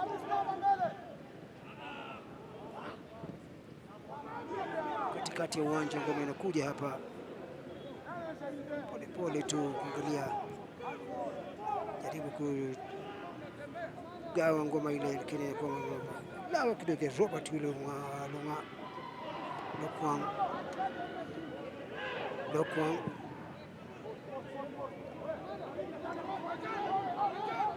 umetoka nje, bila shaka ndio ni goal kick.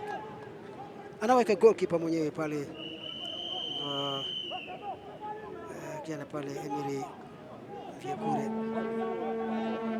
anaanza nyuma huku nzuri tu. Dakika 2 unaziona hapo, ni dakika 2 za ziada baada ya dakika 45 kukamilika za mchezo, lakini unakuta kwamba zinaongezwa studio za ziada 2. Tuangalie zitaleta mabadiliko yoyote kweli, manake chochote kinaweza kutokea. Kwa ngoma ile inakwenda kwenye sanduku lile, vijana hawa wa Tusker kwenye sanduku lile hapa, anapigwa pale kwenye sanduku lile, lakini nasema ni penalty ile, anapigwa Timothy pale Otieno. Nimesema kwamba je, dakika 2 hizi zinaweza kuleta mabadiliko kweli? Lakini tuangalieni, nimesema sasa hivi tu kwamba chochote kinaweza kutokea. Timothy Otieno alipigwa kwenye sanduku, na maana alikuwa ametoka pale kwa kasi, lakini alipigwa nile kwenye sanduku lile.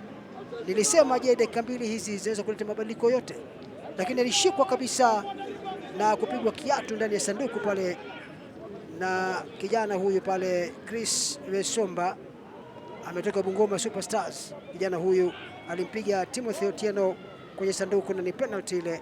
Nilisema dakika 2, je, zinaweza kuleta mabadiliko yote? Nikasema chochote kinaweza kutokea. Ndiyo jawabu mimi mwenyewe najiuliza, na nikasema kwamba chochote kinaweza kutokea. Tuangalie penalty itakuwaje, itazalisha nini? Anakwenda pale Timothy, piga bala kile, anafunga bao safi kabisa, bao safi anafunga Timothy Otieno, bao la pili anafunga dakika tu za mwisho kabisa za kipindi hiki cha kwanza, maanake ni katika tu dakika za ziada zile, maanake alimwangalia jinsi alivyokwenda na aliupiga kule alikuwa ameuona yule goalkeeper, lakini hakwenda ile, maanake kwa lugha kigeni ile full length, maanake hakujipeleka sana, na angalau kwa lugha ya kigeni, maanake alikwenda na akapiga gusa kamba zile, ambapo kuyafanya mambo kwa magoli mawili, ambapo ni pigo kwa kweli hasa kwa timu. Kwa hivyo mtazamaji, ni kwamba unakuta ni dakika hizo ni bila shaka zimekamilika za mchezo mtazamaji, na ilivyo hasa ni kwamba mpaka sasa hivi timu zote mbili zimecheza vizuri kipindi hiki cha kwanza, na unakuta ni kutoka Machakos hapa ni kwamba Tusker magoli mawili, Nzoia Sugar, na bila shaka baada ya muda hapo tujuzi. Basi kwa hivyo ni kwamba kutoka Machakos hapa ni Tusker magoli mawili, Nzoia Sugar goli moja.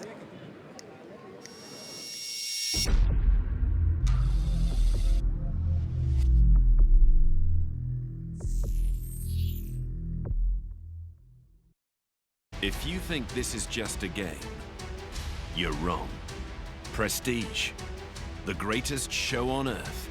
La Liga transcends society. La Liga is equality, innovation,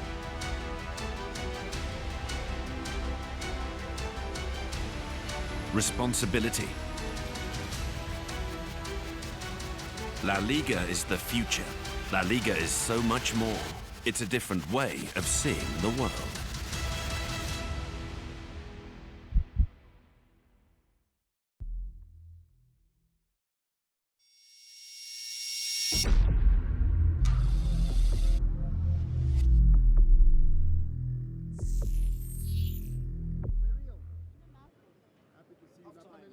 Halftime at the Kenyatta Stadium in Machakos. It's a game Tusker FC versus Nzoia Sugar. And that's why we keep saying that Nzoia seems to be the nemesis of the Tusker FC side. First goal by Tusker very early in the game, but then the second mistake by the Tusker defenders. And now again, another goal by Tusker FC, just as we were coming to the close of the second half, is also a mistake by the defender, cutting down an opponent who might not even have been getting onto that ball. And I think that's what was called earlier on as naivety, especially in the part of the defenders who are still pretty new in the game and who might have not known what to do in there. Statistics will tell you a very interesting story as well. I think we've got the ball possession percentage working in favor of the Nzoia Sugar side at 52% at this very last moment. And then on the other side, the Tusker FC side has got 48. The shots, we've had 15 so far. But on goal, just 8 of them. Corners were many, 10, and they were divided on both sides. The fouls, yeah, again, 4 apiece. And then the offsides, it's only once that Nzoia Sugar have tried to come in that offside, and we even questioned that from where the ball was being taken. I wasn't alone seeing all this, of course. Jacob Gosbulezi was in the commentary booth as well. He's a former Tusker FC coach. He's a former coach of KPL of Rwanda. He has played Nzoia Sugar many times as a player, as a coach, and he knows that Nzoia Sugar are not as sweet as they claim to be with their sugar, Jacob. They're very bitter with the defense, very mean when you're playing them. I'll tell you, Nzoia has done well because they came here defensively. They did well up to the last minute of the game. And remember, Bernard, I told you, most goals are scored just 5 minutes before the break of halftime or 5 minutes into the game. And a clear indication in this game is that Tusker scored in the second minute, the first goal. Now they've scored on the nick of time, second goal. You know, I'm really surprised that the same way you say that in the last 5 minutes the goals are scored as well. Machakos was almost scoring in that last 5 minutes. But that was clearly a defender's error. Did he even need to cut down the striker? Well, you wouldn't really blame the defender because he thought that he was going to get the ball. And unfortunately, he missed the ball and worked on Timothy. But I think Timothy was already off target. He was already away from the goal. So he should maybe have let him, just block him and decided that he goes. But sometimes these things do happen. You know, that's why I think coaches and us think totally differently. I would blame the defender 100%. He didn't need to cut him down if he wasn't going to get the ball at all. You only go into a tackle like that if you're going to get the ball as well. And we saw it happen on the other side, Jacob. It's naivety, isn't it? Well, I think he just made an error, and his error is Tusker's gain. Coaches forgive very easily. They reward very easily, but they also criticize very easily. Here we're not criticizing now. Let's look at the goals. Goal number 1, Timothy Otieno. Although we'll talk about Majak even more than Timothy himself. This was Majak who put him through very easily. And Timothy did well. He followed through. He had the belief that the flick on by Majak, he was going to get it. Again, an error on Nzoia's defense because clearly there was a miss in that goal. And when you see the defender, after he missed, the goalkeeper was left for dead. You don't blame Mangala on that one because Timothy did very well. He put it very far away from Mangala in that first goal. I've not even thought about Mangala yet, to be honest. I'm thinking more about Majak and his technical prowess. If it wasn't for him, Timothy wouldn't have done anything. Even if Timothy had not scored this goal, would have talked about that pass by Mangala. Well, by Majak. By Majak, I beg your pardon. Yes, and Majak is a very good player because he goes up in the air, he just doesn't take the ball. He gives you a pass through his head, and that is what he did. And that is how we have that first goal by Timothy Otieno. But I think now he's been cut off a little bit in the later parts of the game. And maybe we'll see him again coming into the game, in the latter stages as well, if he's not going to be substituted. My biggest worry usually is of technical players. Sometimes they're not 90-minute players. Well, when you have technical and tactical, you work so hard. But also, there are players who are very hard-working, but in the last minutes of the game, they lose their power, and that is where we have speedy players coming in the second half. Okay, let's talk about the other side, the Nzoia Sugar goal. Now, Collins is not going to be happy with us because he will think we are giving his goal to somebody else. But this goal was not scored by Collins. He shoots, it hits the post, hits Wandera's chest, and gets back into the net. Well, you'll argue on the reverse. If Mangala hadn't taken, if Collins hadn't taken that shot, yes, then Wandera would not have scored himself. Well, what if Wandera hadn't chested that ball? It had gone somewhere else. It's an argument of sorts, okay. But clearly that was a blockbuster by Wangala. Yeah, by Collins. Collins. Yes, I think it was Collins Wakungu. I think it was a very hard shot indeed. It took the post, and of course Wandera. I don't know. I was a striker, not a defender. So should defenders be facing their goal area, or should he have been there earlier facing the other side? Because it hit him on the chest and went into the net. Well, it's something that you need to analyze, of course, and I think Matano must be talking about it in the dressing room at the halftime break here. Look at Mangala. Mviekure did well to clear, but Mangala's shot this time, he got it on target, he had power behind the ball, and look at that, good technique. Okay, yes. You have baptized him Mangala. He's Wakungu. Collins, but we shall call him Mangala for now. Let's say he's from Mangala's team. He's the one who chested it into the net, Wandera, but Collins Wakungu is the one who took the shot. And at this moment, it looked like Nzoia are doing exactly what they know how to do, you know, cutting down Tusker FC. Well, they had the numbers behind the ball. Most of the time when you look at Nzoia, they lose the ball. They have around 10 players behind the ball. They have only one striker waiting, which is a good tactic because they know Tusker will leave a very big space behind. They hit them on the counter attack. But that also is inviting pressure, and I think that is why they considered the second goal. Jacob, next time someone bids you goodbye and says bon voyage, just come back to the house and see what's going on. Something might happen, because that's what you did to me and bid me bon voyage when I was coming to the field, and then they scored a goal behind my back. But I watched it from the touchline. What do you make of it? The penalties, obviously, Timothy was not going to make a mistake with it, but how it happened, the cutting down of the striker in the box. Well, you have to give it to Timothy on one thing. He had the first control very well, leave alone the finish of that penalty. And then he paced up. He knows he has speed, so he used the speed to make sure that the defender follows him into the box. And what do you have to do as a defender? If you touch a striker inside the box, that is a penalty. Absolutely, so it's a penalty. The defender didn't get the ball. He hit Timothy. He didn't get the ball. He only got the striker.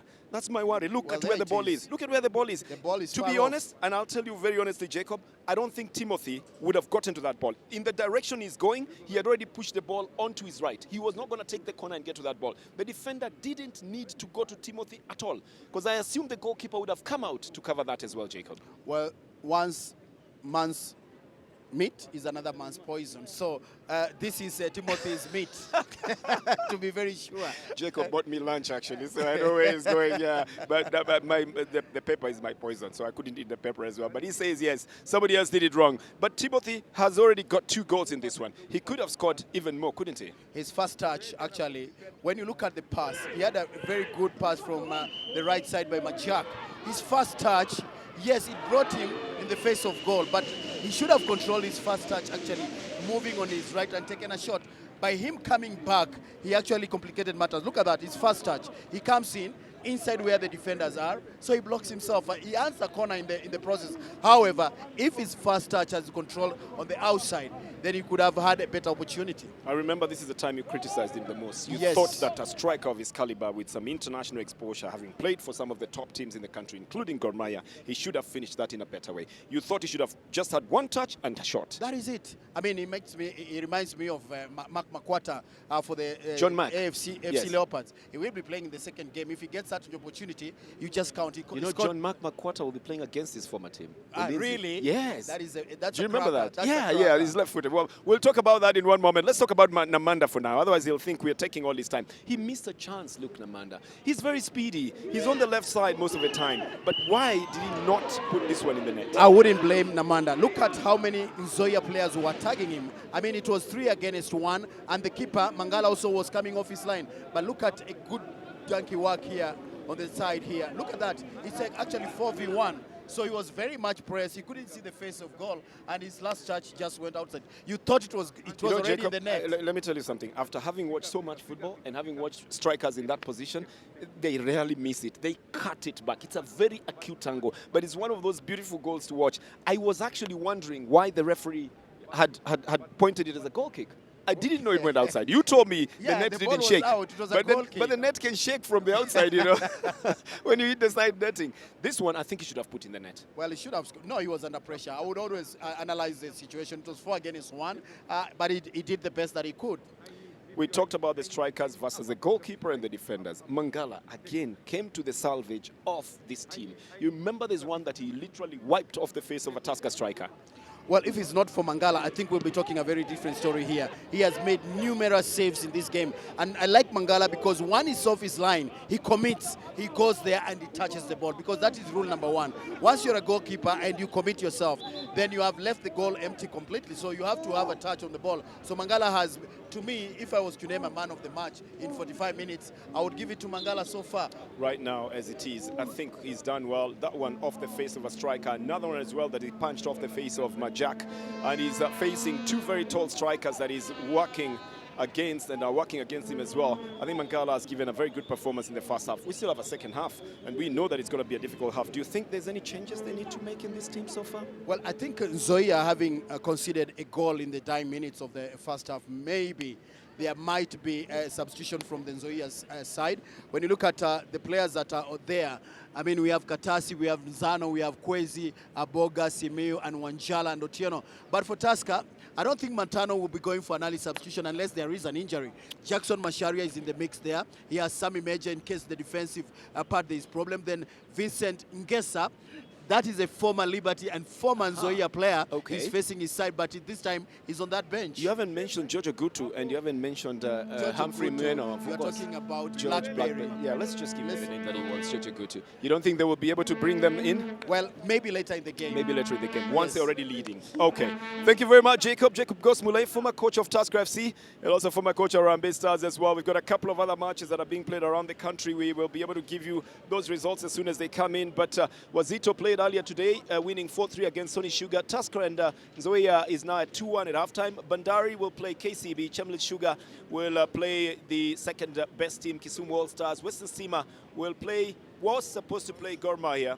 The FC Leopards will play Ulinzi Stars later on today. Gor Mahia obviously out of the country to play Daring Club Motema Pembe in the Confederations Cup. So I think that Western Stima one and Gor Mahia will not be played. But now, again, to look through to what we had in the first half, 52% ball possession by Nzoia Sugar, and then Tusker had only 48. And then the other stats are like you see, there were almost statistics that were half apiece. The shots at 15 in total and only 8 of them on goal. We've seen only 3 goals from those. The corners were equal at 5-5, and the fouls committed very minimal at 8 in the entire 45 minutes. And then offsides just 1, which we also questioned, thinking it should have been just marginal and might not have been. But those are the statistics. Question is, will these statistics change in the second half or will they not? That's why we have to wait for the next 45 minutes of the Tusker vs Nzoia. It's coming to you live from the Machakos Stadium.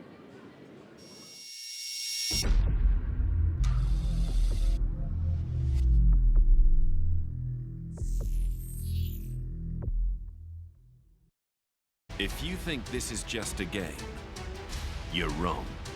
Prestige, the greatest show on earth. La Liga transcends society. La Liga is equality, innovation,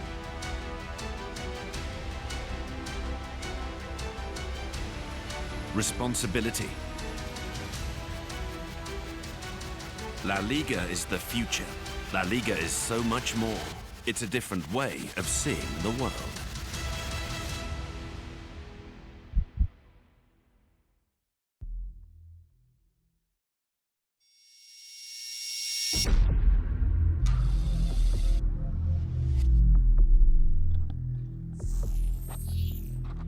Haya, mtazamaji, kipindi cha pili wengi wanaita kipindi cha lala salama ndio karibuni kitaanza tu hapa, ambapo ni kati ya timu ya Tusker na Nzoia Sugar. Tusker ikiwa maana inaongoza kwa magoli mawili kwa moja, ambapo kama unavyokuta kwamba kwa kweli mkuta pale mkufunzi wa timu ya taifa Harambee Stars Kimanzi Francis Kimanzi akizungumza, lakini nafikiri ana kibarua kikubwa. Ana kazi, maanake hapa anachagua wachezaji wa kushiriki katika timu ya taifa ya Eastern Central, ndio maana anakuja kutizama vipaji katika timu hizi za vijana wa nyumbani. Maanake kuna wachezaji ambao kwa kweli wanastahili kuwa katika timu ya taifa. Maanake baada ya mechi hii vile kutakuwa na FC Leopards, watakutana hapa na Ulinzi. Bila shaka tu ni mechi kubwa, na bila shaka anaweza kujipatia, kwa sababu unakuta kuna wachezaji pale kwa timu mbili, hasa hizi Ulinzi na FC Leopards. Kuna wachezaji ambao na imani bila shaka atawaona tu, kwa sababu wameonyesha, wamedhihirishia mashabiki baadhi ya wachezaji kwamba wao wako sawa. Ni kweli.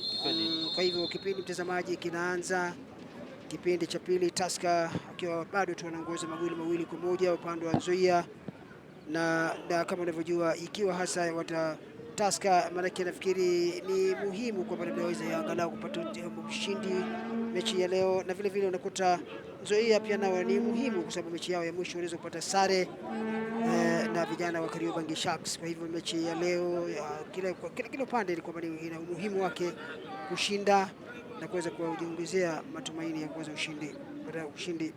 Kiingereza ni Bernard Otieno na mwenzake Jack Ghost Mulay kwa upande wa Kiingereza nilivyokuambia, na vile tupo tayari katika upande wa Kiswahili ikiwa ni Ali Salim Manga na mwenzangu coach hapa Yusuf Chipo, ambapo tumejitayarisha kabisa kuweza kuletea matangazo ya mechi hii leo uwanjani hapa Kenyatta Stadium hapa Machakos. Dakika ndio zinaanza mapema tu katika kipindi hiki cha pili, dakika 46. Wameanza tena mashambulizi ya mapema kabisa kuja mbele kule Machakos, lakini goalkeeper anakamata vizuri kabisa kijana huyo Benson Mangala. Angalia shambulizi, alipoa mpira mzuri sana na Nyamanda, na ukimwona Nyamanda alikuwa anahisi kwamba abregesheza hizo, lakini yeye akaupiga tu kwenda kwa goli. Laiti angeukunja kidogo, ukimwendea Nyamanda kule, nafikiri Tusker angekuwa ameweka mechi mbali sana kwa Nzoia kwa kufunga bao la 3. Lakini in fact mimi naweza nikasema kwamba kwa kweli hasa lazima ujichunge sana, kwa sababu wale vijana tumewaona walivyocheza katika kipindi cha kwanza, na ni makosa tu kama walivyosema wao, ni ile ukosefu wa ule uzoefu siku muda mrefu, wale kukuta kwamba wao ndio wengi wao bado shuleni, wao wanasoma vijana hawa, na vile wanavyowasumbua vijana hawa, wanakwenda pembeni katikati ya uwanja. Nimesema pasi moja safi kabisa, pia bado shambulizi ile tena bado wapo tu, na mimi nasema tu kwamba lazima wachunge sana bado tu. Wanapokosa madogo walikufunga magoli haya mawili ni makosa, kama vile mtu kuna udogo mtu unaanza na kuja kumaliza. Kwa hivyo vijana hawa jinsi wanavyokwenda, na kwa kweli mkufunzi wao pia anastahili sifa vile huyo Collins Korea Omondi, kwa sababu amewaweka pamoja, na hawa ni muda tu unataja pale, unajua la kufanya, na mpaka usiseme tu kwamba labda ndio basi Tusker wameshashinda. La, hapa bado ndio mechi mbichi, licha kwamba wachezaji wa Nzoia pia wana ubichi ndani, hawana ule uzoefu sana kama wanavyosema. Lazima Tusker wakayange sana, na wakitaka mechi ikuwe ni rahisi kwao, wanabidi wafunge bao la 3. La 3 labda. Na pia wakae macho sana, manake hivi unavyotizama, angalia shambulizi, alipata shambulizi zuri, akainua mpira juu, lakini tayari alikuwa shazidi, ndio akarudi kuchukua advantage ile ya madoya kutoka katika sehemu ya mezidia nyuma, huku wanaanza vizuri. Bila shaka wamepata mengi au maelezo hasa ya mkufunzi wao hapa. Wajua Manga, siri ni kwamba vijana ni wepesi, ni wadogo, wana mbio. Watumie nini?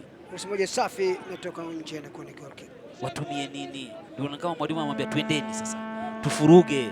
Maana pia ukiangalia safu ya Ulinzi upata nafasi nzuri sana, kalata kuleta kupinda, lakini angeupinda zaidi ule mpira, angalau urudi katika mchezo.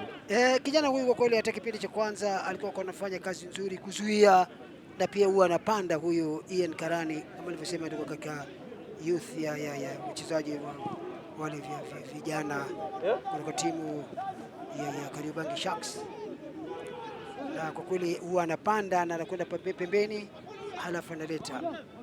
Maana katika mfumo wanaocheza wale viungo wanaingia katikati, wale fullback wale wa pembeni, wale namba 2 na namba 3 wanapata fursa za kukanyaga juu. Shambulizi mzuiaji wa kushoto, mzuiaji wa kulia namba 2 na namba 3 wanapata fursa za kwenda juu, na ndio kitu ambayo Karani Ian anakitumia sana. Haya, guswa tena kwenye sanduku lile, lakini guswa kwa kichwa, lakini goalkeeper Emiri Mvyekure yuko chonjo kabisa kwa upande wa timu ya Tusker FC.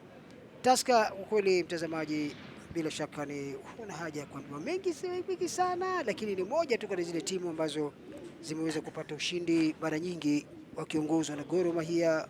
Ushindi wa ligi kuu ama Kenya Premier League ni kwamba wao wameweza kushinda mara 18 wakifuatiwa na timu ya AFC Leopards mara 13.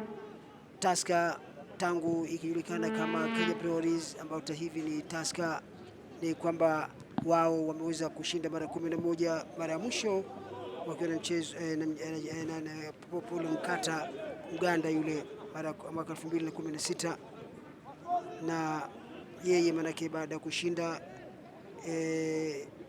yeye manake alikuwa amechukua katika kushinda ni kwa mwaka 2012 ambapo ilikuwa ni mara ya mwisho kushinda, alafu tena yeye hawakushinda tena mpaka mwaka 2016 kwa sababu 11 alichukua Sami Omolo, mwaka 2012 akachukua Robert Matano, 13 akachukua Gor Mahia, 14 akachukua Gor Mahia, 15 mwaka 2015 akachukua Gor Mahia, mwaka 2016 ndio akachukua Tusker.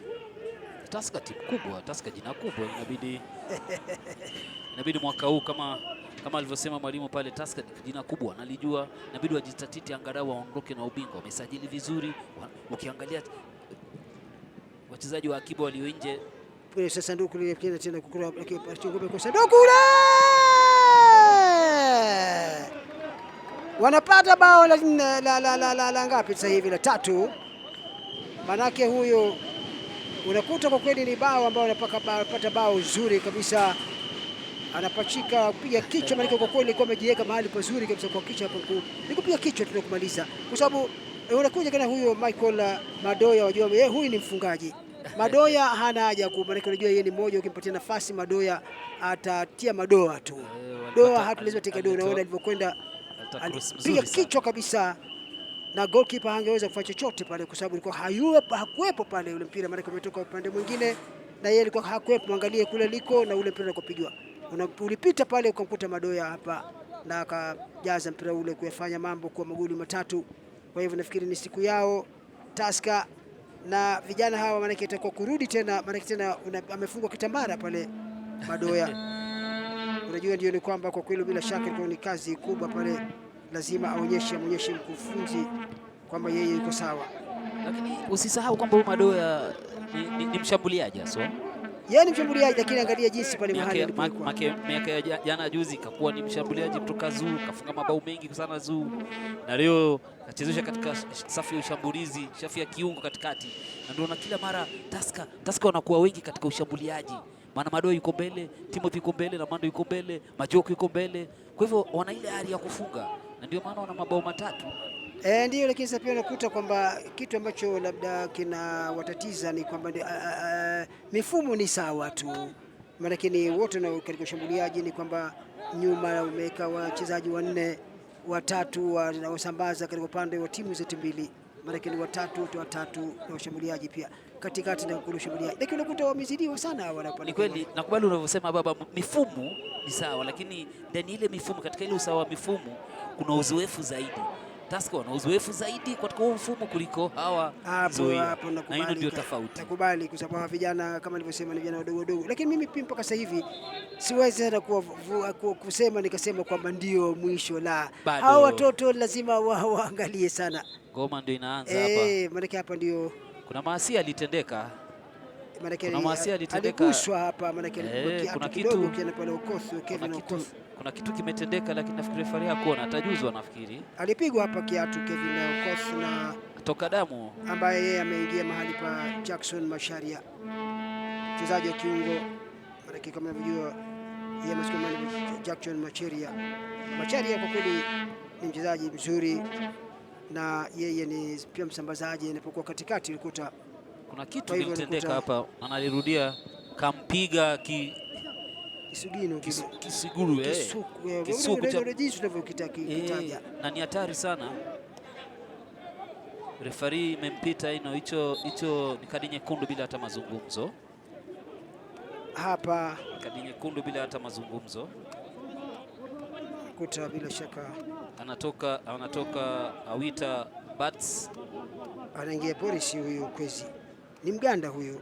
Mganda huyu kwa kuja tafuta riziki na lakini hasa alipitia na klabu cha Chemelil ambapo ndio kiko chini kabisa. Chemelil wale walimpata kutoka Chemelil, lakini Mganda yeye. Lakini maana ndio karibu na nyumbani sasa. Wakamtoa Chemelil akaingia Nzoia. Ndio akapatwa hapa na timu na hii ya Nzoia. Ngoma ilitoka nje. Unakuta hata kimchezo ameshanyanyuka pale Kevin Okoth, ambaye kama alivyofahamisha tu kwamba yeye amechukua mahali pa Jackson Macharia, ambaye leo yeye yuko benchi pale kwa kuangalia, lakini pia ukiangalia Tusker, hebu angalia utafikiria wachezaji wengi wao, angalia pale tunazungumziana Jackson Macharia, yuko Jojo Gutu ambaye ndio Blackberry, yuko Humphrey Mieno, angalia wachezaji wa aina hiyo. Lakini ndio ule uzito wa timu, maana ukiangalia benchi waona nyota tupu ndio wako nje. Kama sasa namuona hapa anaingia Humphrey Mieno. Ukitizama sasa kama Humphrey Mieno ndo anaingia wakati huu, basi si timu hii ni timu ina uzito mkubwa sana kiwachezaji. Macharia pia ndio anaingia saa hizi katika kiumbo cha kati. Kwa hivyo inaonyesha utajiri wa bench pale nje, utajiri wa timu na uzito wa timu, na hichi ndio mwalimu yote anajivunia kuwa na kikosi kama hichi, na ndio maana watu wengi wanasema kwamba huu ni mwaka Tusker wanafaa watoe taji. Ndio kama ni wachezaji wa uzoefu wanao tayari, bado wamekaa nje kule. Jojo Gutu Berry bado amekaa kule nje. Hashim Sempela, watu ambao wana uzoefu. Alipata mpira sana Collins, lakini Ambunga akakuja akamgusa goti, na ikakuwa ni mpira wa adhabu kuelekea upande wa Tusker ule. Wanagusa nyuma kule, mtazamaji wa Tusker hawa guswa tena, lakini wanakataa kujaza pale. Kwa kweli mjana hao wamesema mpaka tuangalie filimbi ya mwisho, kwa sababu wao jinsi yao wanavyojipanga na hawajavunjika moyo. Gusa kule Macharia, nguvu mpya, lakini tena nyuma huku ni nguvu mpya, lakini uwepesi wa Nzoia nafikiri utakuwa ni kitu lazima Mieno na Macharia watilie maanani sana. Hiyo jenesike ndio mbali na kwamba wameleta wachezaji walio na uzoefu siku nyingi, Macharia na mwenzake Humphrey Mieno, lakini vile vile kuna vijana ambao wana pesi na wanagawa wanatengeneza viumba vingi, na kwa hivyo lazima pia ile kasi ule nao vijana hawa mpaka baada ya dakika 90. Kwa kweli tutaona mengi hapa mtazamaji, maana ni mpira wa hali ya juu, wanaonana na mashambulizi yapo pia vile vile, ingawaje ndio hajahangaishwa sana Emery Mvyekure, lakini anaona zile hatari wanavyokuja wale vijana, lakini wamezuiwa tu kwamba hakuna nafasi ya kupita. Kama alivyojua nyuma kule wamejipanga vizuri na wanajua katika mashambulizi pia wanavyokwenda katika sanduku mbele kule, kina Wandera.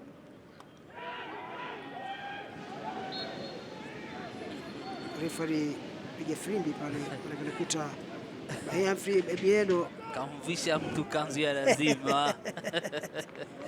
Wakati mwalimu ashangaa, ipi hii?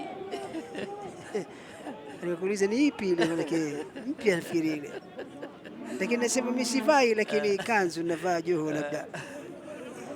Kidogo ukitizama kiungo cha kati cha Tusker kinatulia, lakini mapasi yao bado yakwende vizuri. Maana Humphrey na Macharia wameingia kuongeza nguvu hapo. Sasa wanamsukuma Madoya mbele zaidi, ndio ni kama kuna washambulizi 5 mbele. Sasa anza nyuma huku, mtazamaji, narudi nyuma huku. Timothy Macharia gusa nyuma tena kwa Macharia, nikupe tu. Tusker hapo wanapanua uwanja vizuri, manake wanamiliki mpira na wana utaratibu, na hichi ni kizito sana kidogo kwa Nzoia kama watakubali Tusker waendelee kugusagusa na kuzungusha mpira watakavyo. Wanaanza nyuma huku mtazamaji, goalkeeper Emily Mvyekure cheza na mabeki wake kama unavyojua kwamba katika ule mfumo wa 4-3-3 amekuja kujituma sana.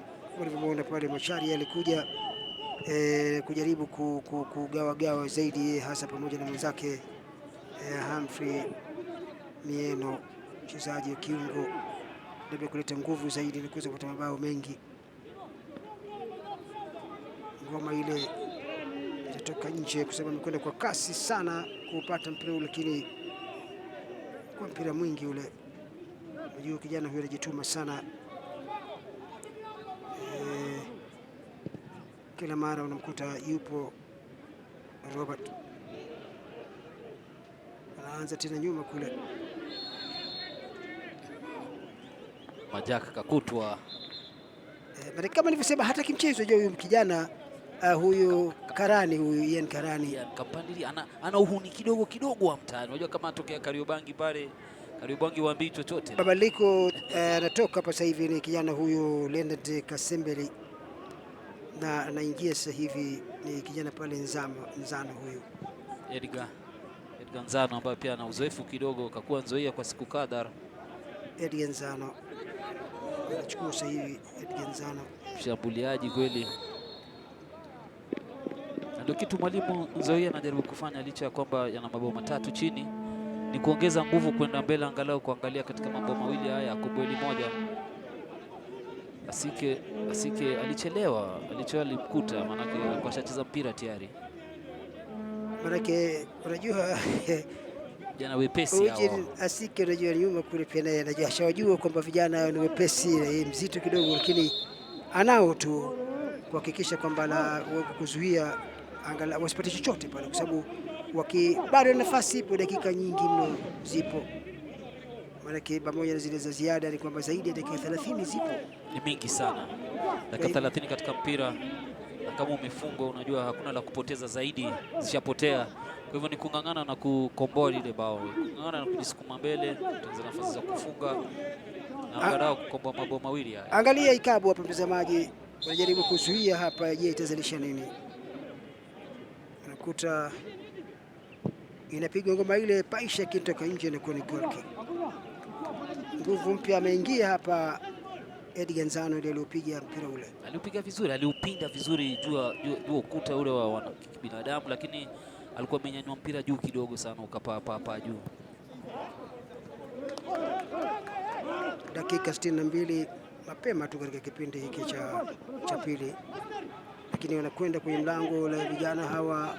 Hata ananipa mimi nikupe, lakini wamejipanga vizuri sana wale walinzi nyuma huku wa timu ya Tusker. Wanakwenda chini pembeni kule, cross moja safi, lakini kata nyuma kule, hamna nafasi. Mchezaji wa nyuma kule wa vijana wa Nzoia kuja katikati ya uwanja, lakini ile miguso tu Macharia amekabwa sana Macharia. Nafikiri zile nywele na mwenzie Thomas Wainaina zilifanana pale. Pasi moja safi kwenye sanduku lile, lakini nakataa nyuma huku mchezaji huyu Aloro, huyu Rogers.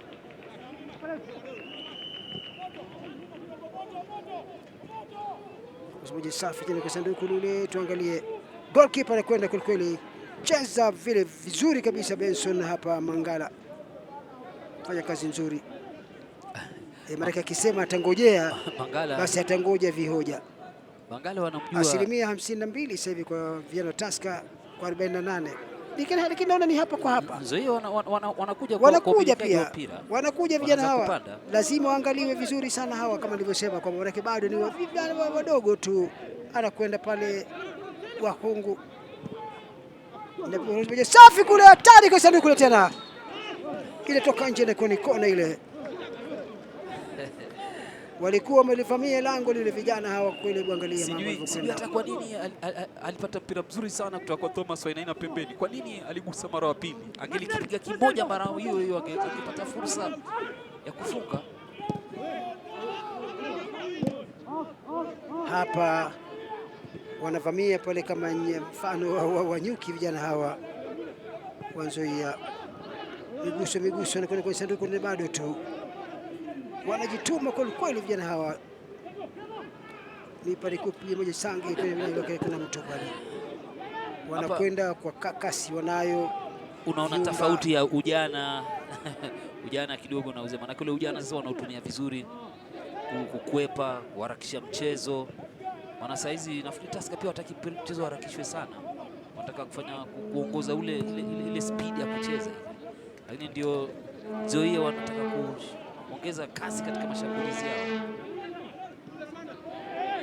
Refari uzuri, mtazamaji yuko karibu pale, alichezewa visivyo nguvu mpya kijana huyu Nzano Edgar.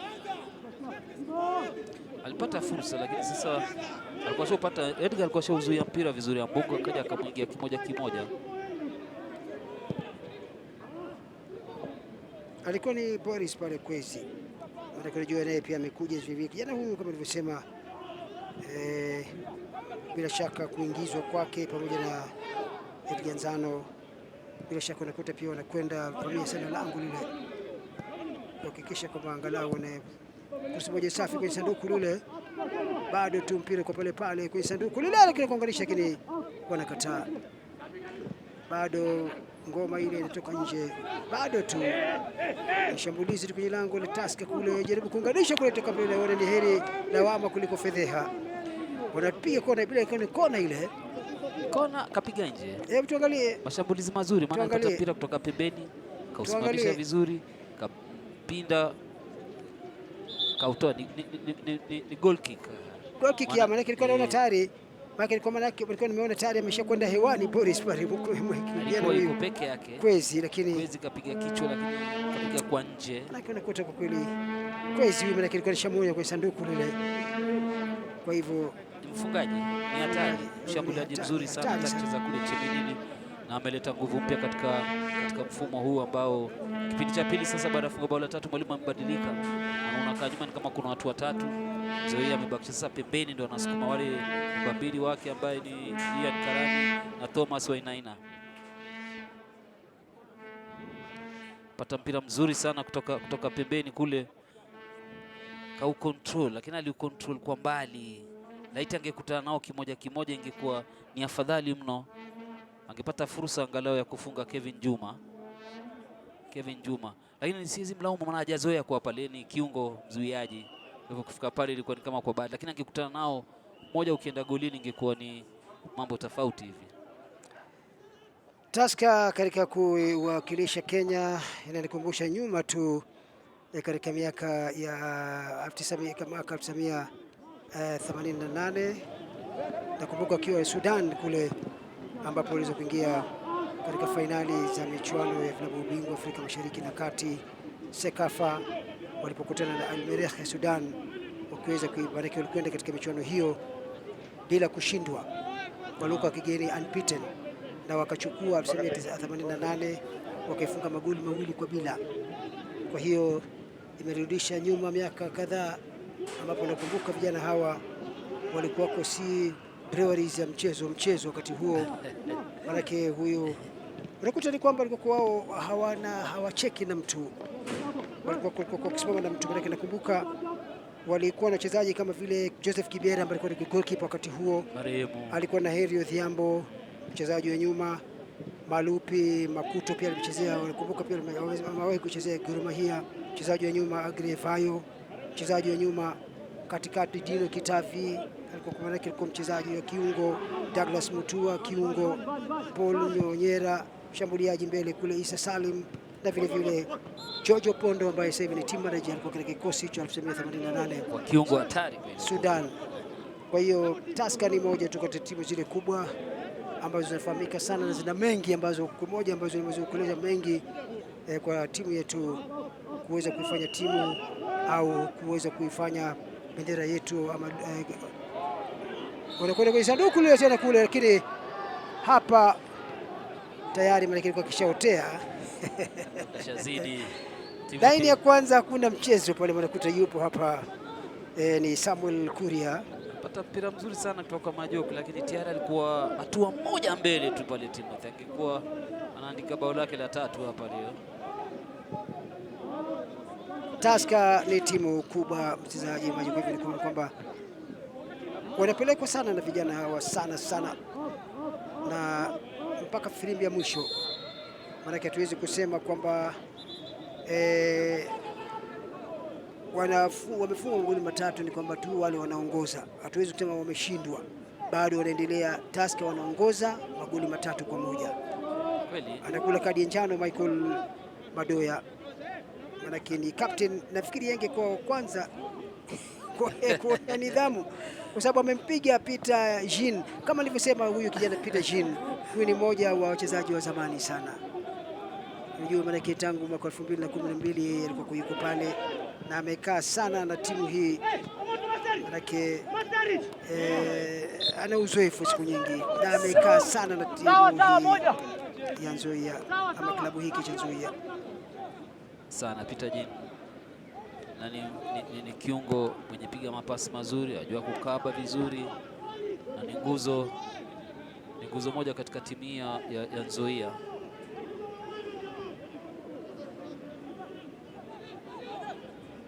Anakwenda kupiga Emiri Mvukurie, goalkeeper wa timu ya Tusker. Piga uli mbele huku pembeni, wanajibu nyuma kule tena bado.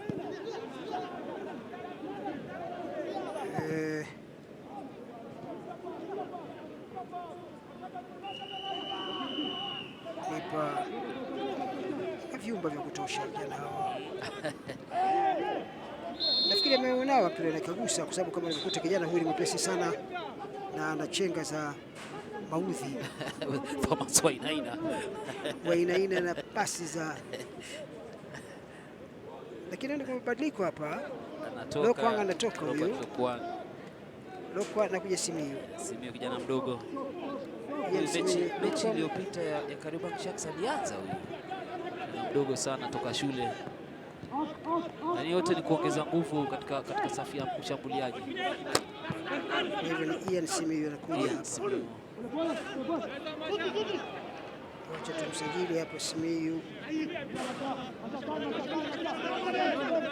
Wana vijana wote ni vijana wadogo kabisa. Simiyu yeye anatoka St. Anthony kule pande za Kitale. Kamaliza shule mwaka jana. St. Anthony. Shule yavuma sana katika mipira ya sekondaria, shule za upili. Kwa hiyo kwa kweli nzuri sana. Timu ya Tusker mpaka saizi haijaona jinsi Nzoia wamebadilika.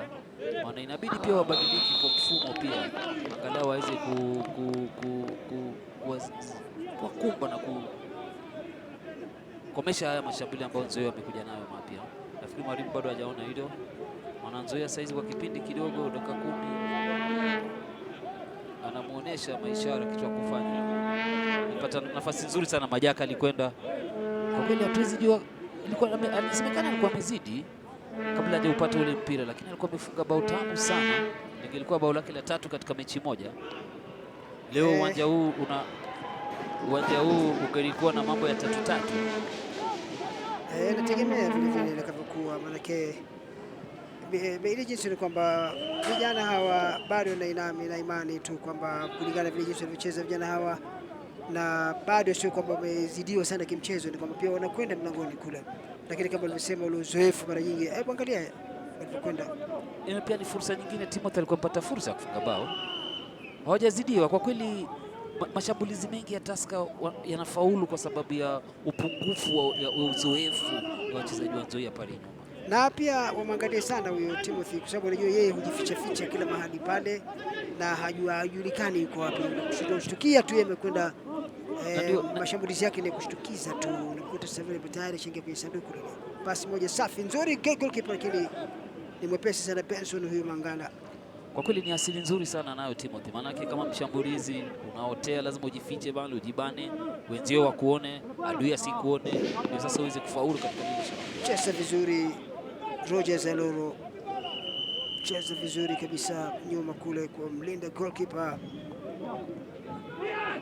Emery Kurie.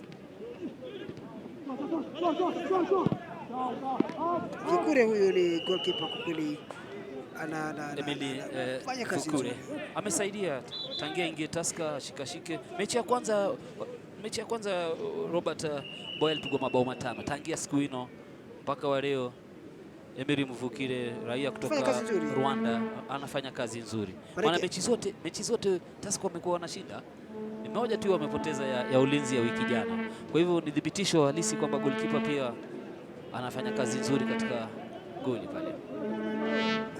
Mfungwa magoli mangapi? Mfungwa tayari mshafungwa, maana magoli 10 katika magoli ambayo wamefungwa wao, magoli 10 Tusker na wamefunga magoli 13 tukiondoa haya matatu, maana tayari kumeshafika. Kwa hivyo ni magoli 16 kwa 11 kwa 11 waliofunga.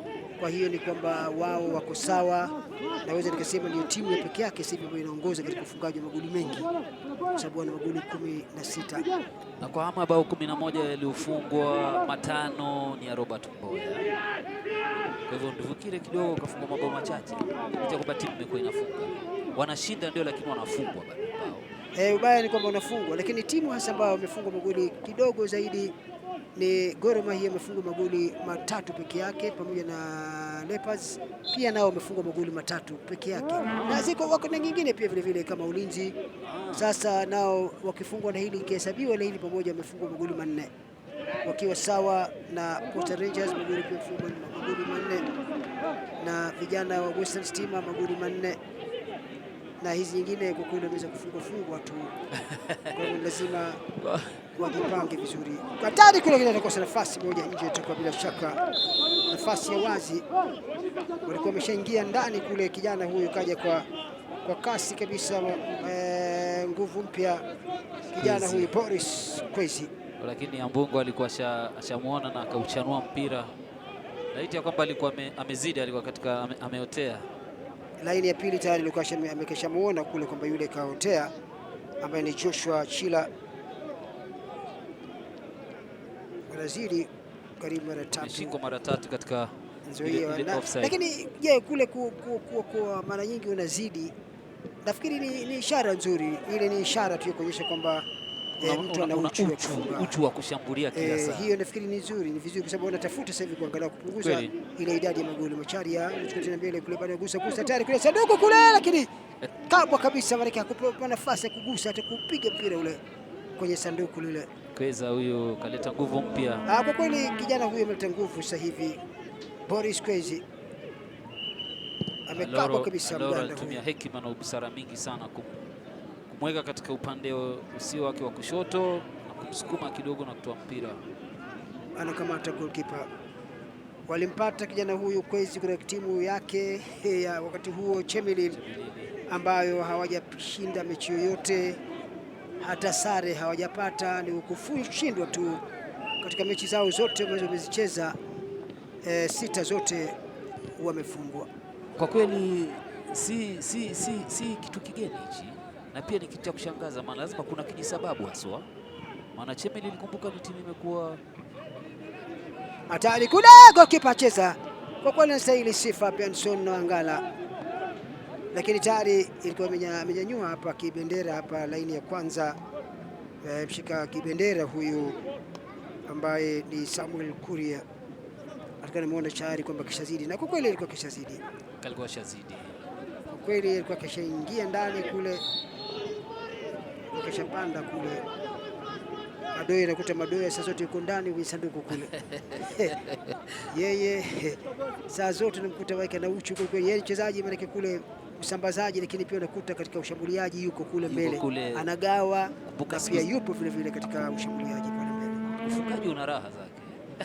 Ashaota yeye. Maana amekuwa vile vile mmoja kati ya wafungaji bora, yeye shindana vile vile katika ufungaji ule,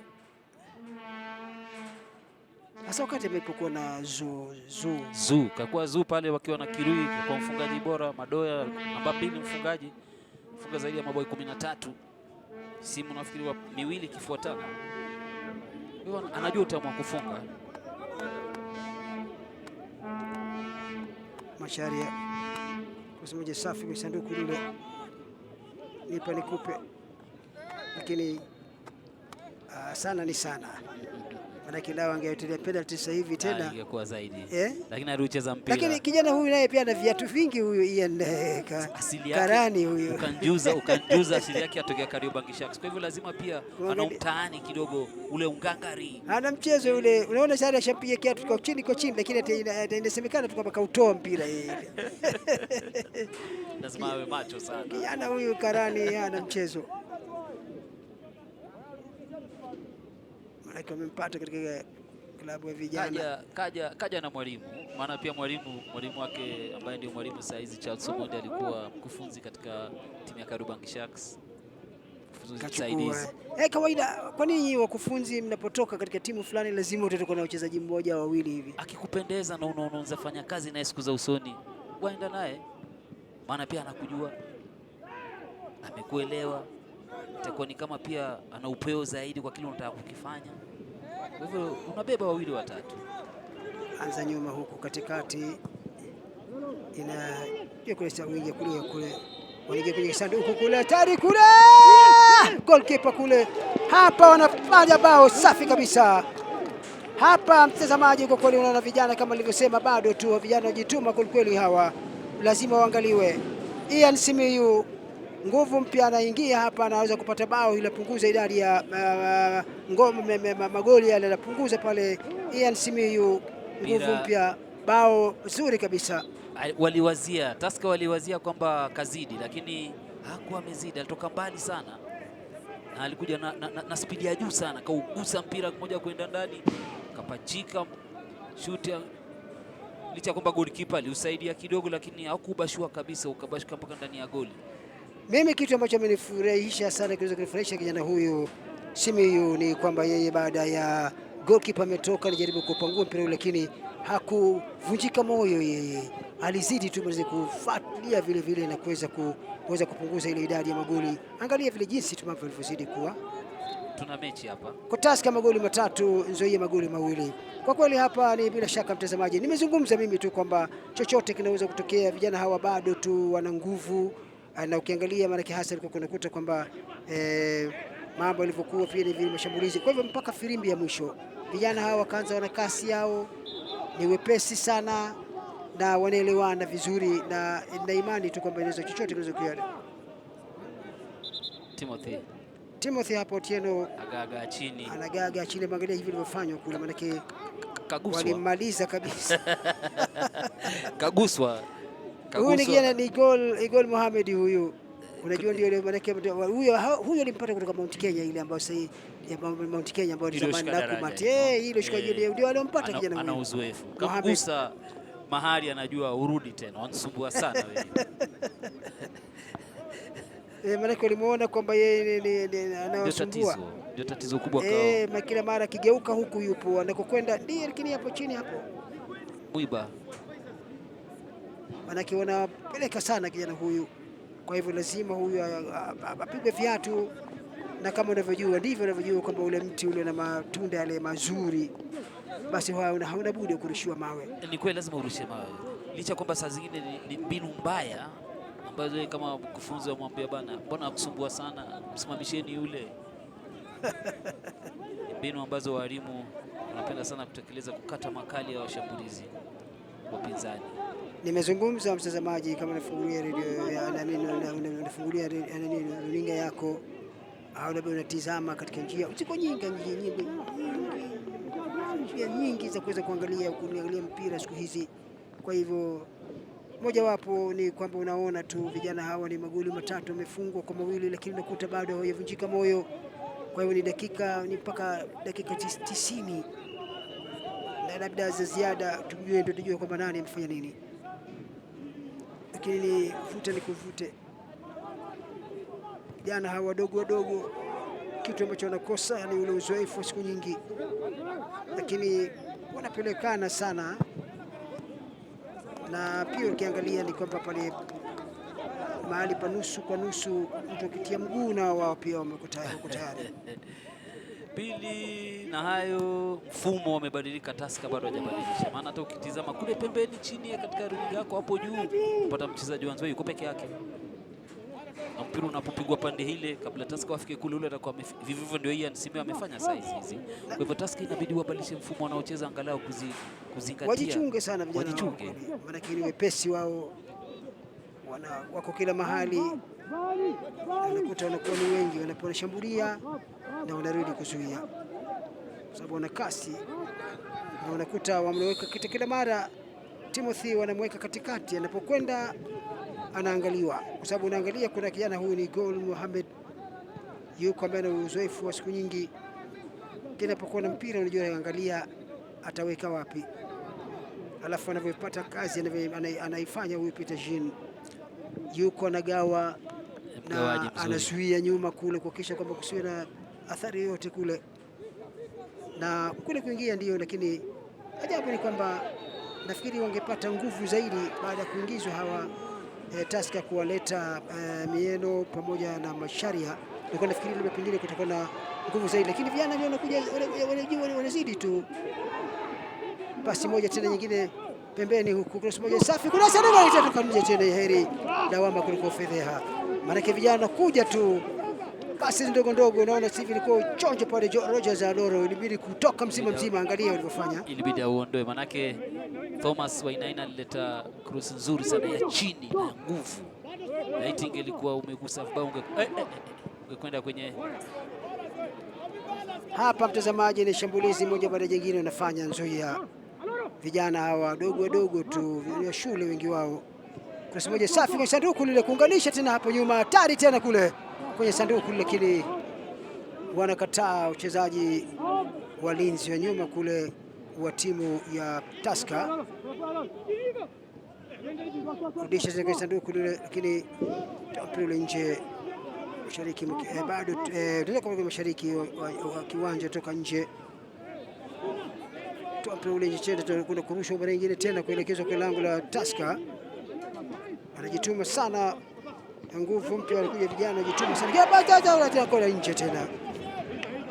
Mtazamaji, kwa kweli goalkeeper naye anafanya kazi na wanajituma kila mara, maana kile mashambulizi, angalia shambulizi hili, alirusha vizuri, ukachanuliwa kidogo tu, goalkeeper alikuwa shakwenda kupiga mlingoti, chuma mlingoti unapiga, lakini amekwenda, maana ile pia kwenda mzima goalkeeper, lakini tayari alimanusura ile kwa mpira kwenda kupiga chuma kile. Tusker kwa kweli lazima wakuwe macho zaidi. Tumezungumza hapa kwamba vijana hawa lazima waangalie, kwa sababu mkufunzi amezungumza vizuri bila shaka, Collins Korea Omondi wa timu ya Nzoia, ambaye kama tulivyosema kwamba team manager wake ni Evans Kadenge, mtoto wa marehemu mzee Joe Kadenge. Kwa hivyo tuangalie bao la pili, maana kuna kwamba ile bao walipofunga ile bao, angalia jinsi walivyo. Hebu niangalie vile jinsi kutoka wapi. Nzuri sana kutoka kwa Wasamba, akachukua mpira kapiga pasi wa uwanja diagonal mpaka kule mwisho. Simiyu katoka katika nafasi ya namba 2, kakuja kaufuatilia, kamaliza. Goalkeeper alijaribu kuzuia, lakini wapi. Wachezaji wa Tusker walikuwa nadhani kwamba ni offside, lakini yeye katika mfumo anaocheza alikuwa yuko onside, alikuwa yuko chini zaidi. Alikwenda na alikuwa tayari kuangalia kila kitu, maana alitoka mzima, na ndicho kinachozuzua Tusker size. Manake Nzoia wanapobadilisha mpira kutoka pande moja uwanja kupeleka pande nyingine, wanakuta mchezaji wao yuko peke yake na ule wa Tusker hayupo. Kwa hivyo vijana hawa angalau wanakuwa wanaona dakika hizo ambazo zinabakia, dakika 87, wanajituma sana angalau kuona kwamba ni heri nusu shari kuliko shari kamili. Maana ni heri angalau wana uwezo kwa jinsi wanavyocheza, na hata kufanya ile sare labda, na pia kushinda, maana mechi chochote kinaweza kutokea katika mchezo kama huu, kwa sababu ukiona sasa hivi wana nguvu. Mimi kitu ambacho chanichangaza ni kwamba baada ya kuletwa wachezaji hao wawili wa uzoefu na ambao ni wachezaji wa kiungo, nilifikiri kwamba labda wataongetulia vizuri, nilifikiri watangetulia baada ya kuletwa Macharia pamoja na Mieno, labda wangekuwa na nguvu zaidi, lakini ni kinyume cha vile mambo yalivyo. Tungeona mkakato moto umepanda zaidi. Unaona mkufunzi huyu sasa hivi bado kwenye chaki pale, na pia kumbuka, naona walimleta tena Jojo Gutuberi bado pia kwa uwanjani, kwa hivyo ameingiza silaha zote zile zake nzito. Blackberry hamna tofauti. Blackberry kaja na watu wakiwa wachezaji wote, unakuta kwa mfano Blackberry, Mieno, Macharia, hawa ni wachezaji ambao ni wachezaji wana uzoefu siku nyingi, wangelibadilisha mechi mara moja. lakini sasa unaona ndio wamezidiwa zaidi, maana wale wanakwenda tu na wanatafuta sasa hivi angalau kupata alama moja wao, maana ndio nafasi ambayo wanayo sasa hivi. Kimimi nafikiri mfumo ndio mwalimu Tusker angebadilisha kidogo, hii pressure ingemuondokea kabisa, lakini pia asipochunga shilingi taanguka chooni. Hizo dakika zilizosalia Nzoia wanang'ang'ana, wanaweza tafuta bao. Umeona vile Collins amefanya kazi ya ziada kusukumana na Asike, wamejituma vile ni kama ukavyonakuta manake kama vile labda kuzidiwa goli moja tu, kama vile nafikiri manake ilipocheza timu nafikiri tuliona Wazito na Soni na ikiwa magoli 4-3 kila mmoja kuja walijituma wanakwenda sasa hivi kwenye sanduku lile, nafasi ya mwisho labda tengine kule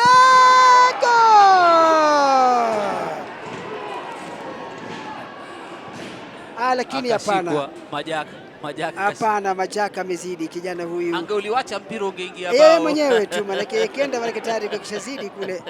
Na kufahamu manake alikuwa nimekwenda tayari nimeshagusa kamba kule.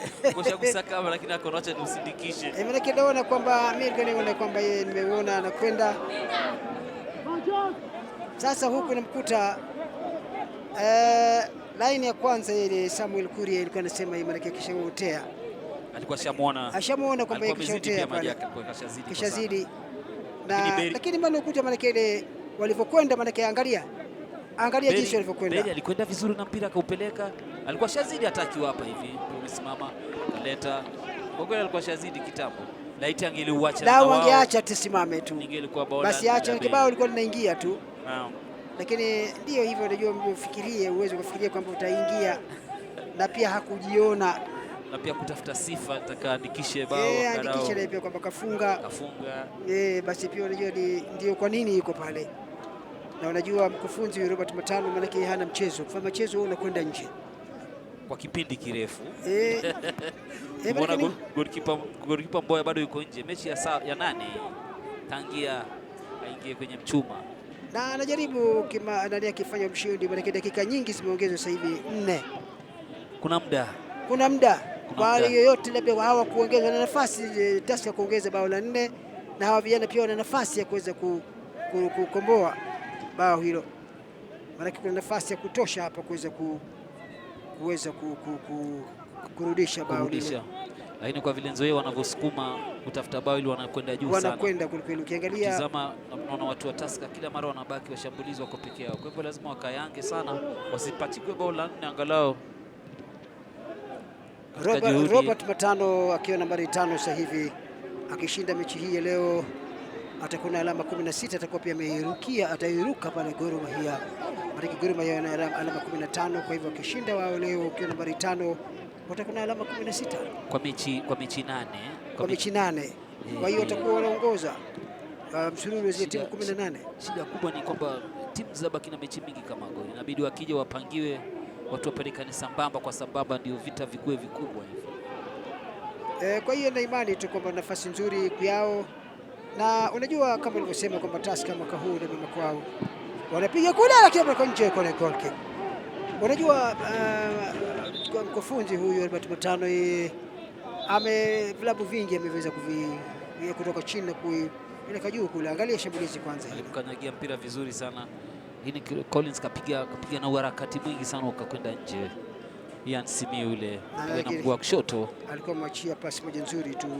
Robert Matano ni kwamba yeye ameshazoea kutoa timu kutoka chini kabisa na kuzileta juu. Kwa hivyo unapopata timu kubwa kama hii basi kwa kweli kwa anajitahidi sana kwa sababu yuko nambari 5 na atakwenda manake sasa hivi akishinda atakwenda nambari 1. Atakuwa alama 16, chini yake atakuwa ni mabingwa mara 18 Gor Mahia, alafu AFC Leopards atakuwa pale. Na wana mechi yao ya leo pia wakishinda basi atakuwa wanazidi kusukumana kule juu. Kwa sababu nikiangalia kidogo ni kwamba ananikumbusha nyuma Robert Matano wakati wa Pipeline alichukua kutoka chini mwaka 2002, akachukua ligi mwaka 2002, akachukua Green Berets, akachukua Berets mwaka 1968 na akaileta kwenye ligi, akachukua Shamako Babes wakati huo Shamako Babes mwaka 1991 akachukua kwenye chini huko akaileta ikachukua kwenye Premier League au ligi kuu ya taifa, na Sofapaka mwaka 2009 vile vile akaingia tu, alitoa chini kule, akaiingiza na ikachukua ubingwa.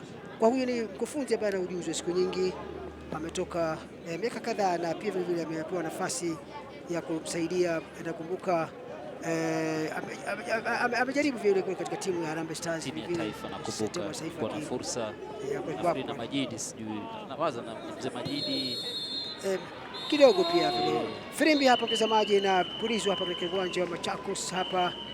Dakika zinakamilika 90 na vile za ziada dakika 4, na bila shaka ni kwamba waliweza kupata ushindi mzuri vijana hawa wa Tusker, na kweli wameweza kuwapatia nafasi nzuri, maana wao walikuwa kwa nambari 5, lakini sasa hivi walikuwa na alama 13, sasa hivi na alama 16. Kwa hivyo wanakwenda juu ya Gor Mahia na ambao na alama 15. Kwa hivyo kutoka uwanja wa Machakos ni kwamba wameshinda hapa Tusker magoli 3, Nzoia magoli 2.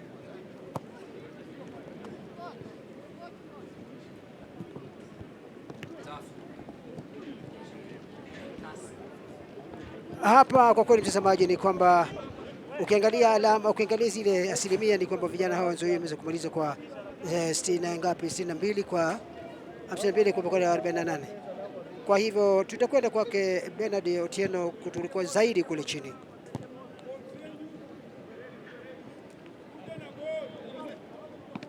Well, thank you very much, Jacob. Yes, I am at the touchline. It's a little bit warmer down here, actually. And I think it's going to be hot as soon as the coaches tell us what they think about the game. You've only seen the goals that you have. That's 5 of them.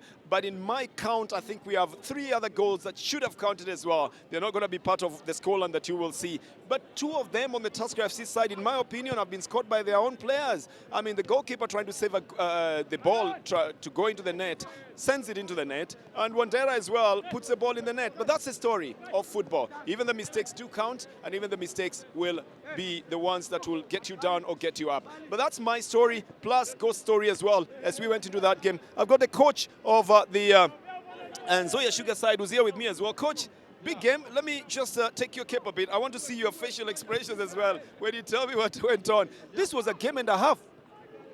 You're still reacting to it. Nikisema ukweli, kwa mechi 7 nane tumecheza kama Nzoia, tumedominate play game zote, but leo tumedominate goals kwa Tusker, first, second, third. So you're saying you've donated the goals to you? Donate. Hiyo tumedonate, yes, uliza.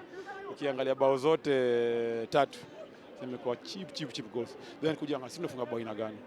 Juu ukiangalia kwa hizo games zote tumecheza, ni mechi 2 tu hatujafunga bao. Hata ukisema vale tunge stop Tusker ku score, automatically tushinda hii game. But pia usingine unaambiwa you can lose, but unaweza lose na heshima. Nadhani kwa leo tumelose na heshima. We are living to fight for another match. God willing, another match. Coach, that's the best thing you've ever said in football. You have analyzed the game and you have also accepted that sometimes it's winning and losing. But this one, could you have taken it? Yeah. Ninge defend vizuri na nikishinda hii game. Juu nimewakia long balls, then bao gani tunafungua. Long ball, Timo net, long ball, Timo penalty. But nilijua anakuja kupiga long balls. But the strongest point yangu ya defending ndio imekuwa the weakest point yangu kwa mechi ya leo. Na ndio ikachangia. Juu mimi niko sure ndafunga. Niko sure sina wasiwasi. Dominate ball miss hiyo sina wasiwasi, ni believe tutacheza. But sasa kuja kwa defending imekuwa problem kubwa sana kwa mechi ya leo. Na ndio imepatia Tusker hiyo ushindi. Defending yetu tu imetuangusha. Sana hapo central ijakuwa perfect as per. Imekuwa below par kwa leo. Hiyo ndio naweza sema.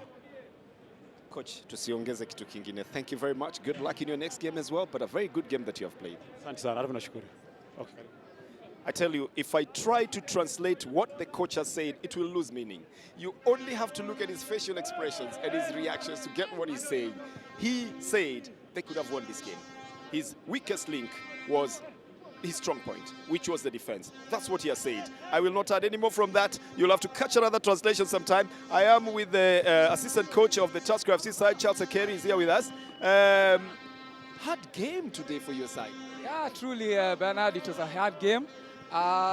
You are leading, and the opponents in the second half came back and they put pressure on us, but we had to be resilient, and we won the game. Yeah. This was a game of very hard decisions as well. Do you feel that you deserved more goals than what you got? I think we got the fair share of our goal, the chances.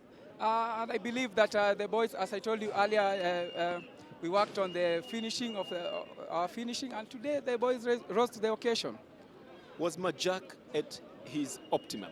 Yeah, today Majak really tried because, as you can see, the switching of the balls, he was heading back to the second strikers, and he was up to the task today. Were you afraid of the last minutes of this game? Were you afraid? For sure, yeah, there was pressure, but we encouraged the boys, and they did well. We defended well also, yeah. Thank you very much, Coach. Good luck in your next game. Thank you very much. Well, Charles Okere, the coach of assistant coach of the Tusker FC side, says they played well. Yes, his heart was in his mouth in the last few minutes of this, but then he managed to encourage his boys to just keep playing until the very last minute. Coming up next, they're already in the field warming up. The big one this afternoon, it's FC Leopards versus the Ulinzi Stars side. Now, FC Leopards sitting very pretty in the second position in the Premier League table standings. That's a very comfortable position for them, and they've been playing very well as well. We'll see if they can arrest the Soldiers in this part of the county at the Machakos Stadium. That's coming up in just one while.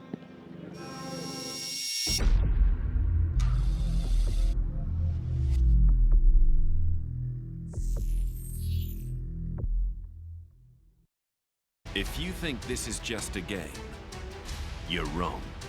Prestige, the greatest show on earth. La Liga transcends society. La Liga is equality, innovation,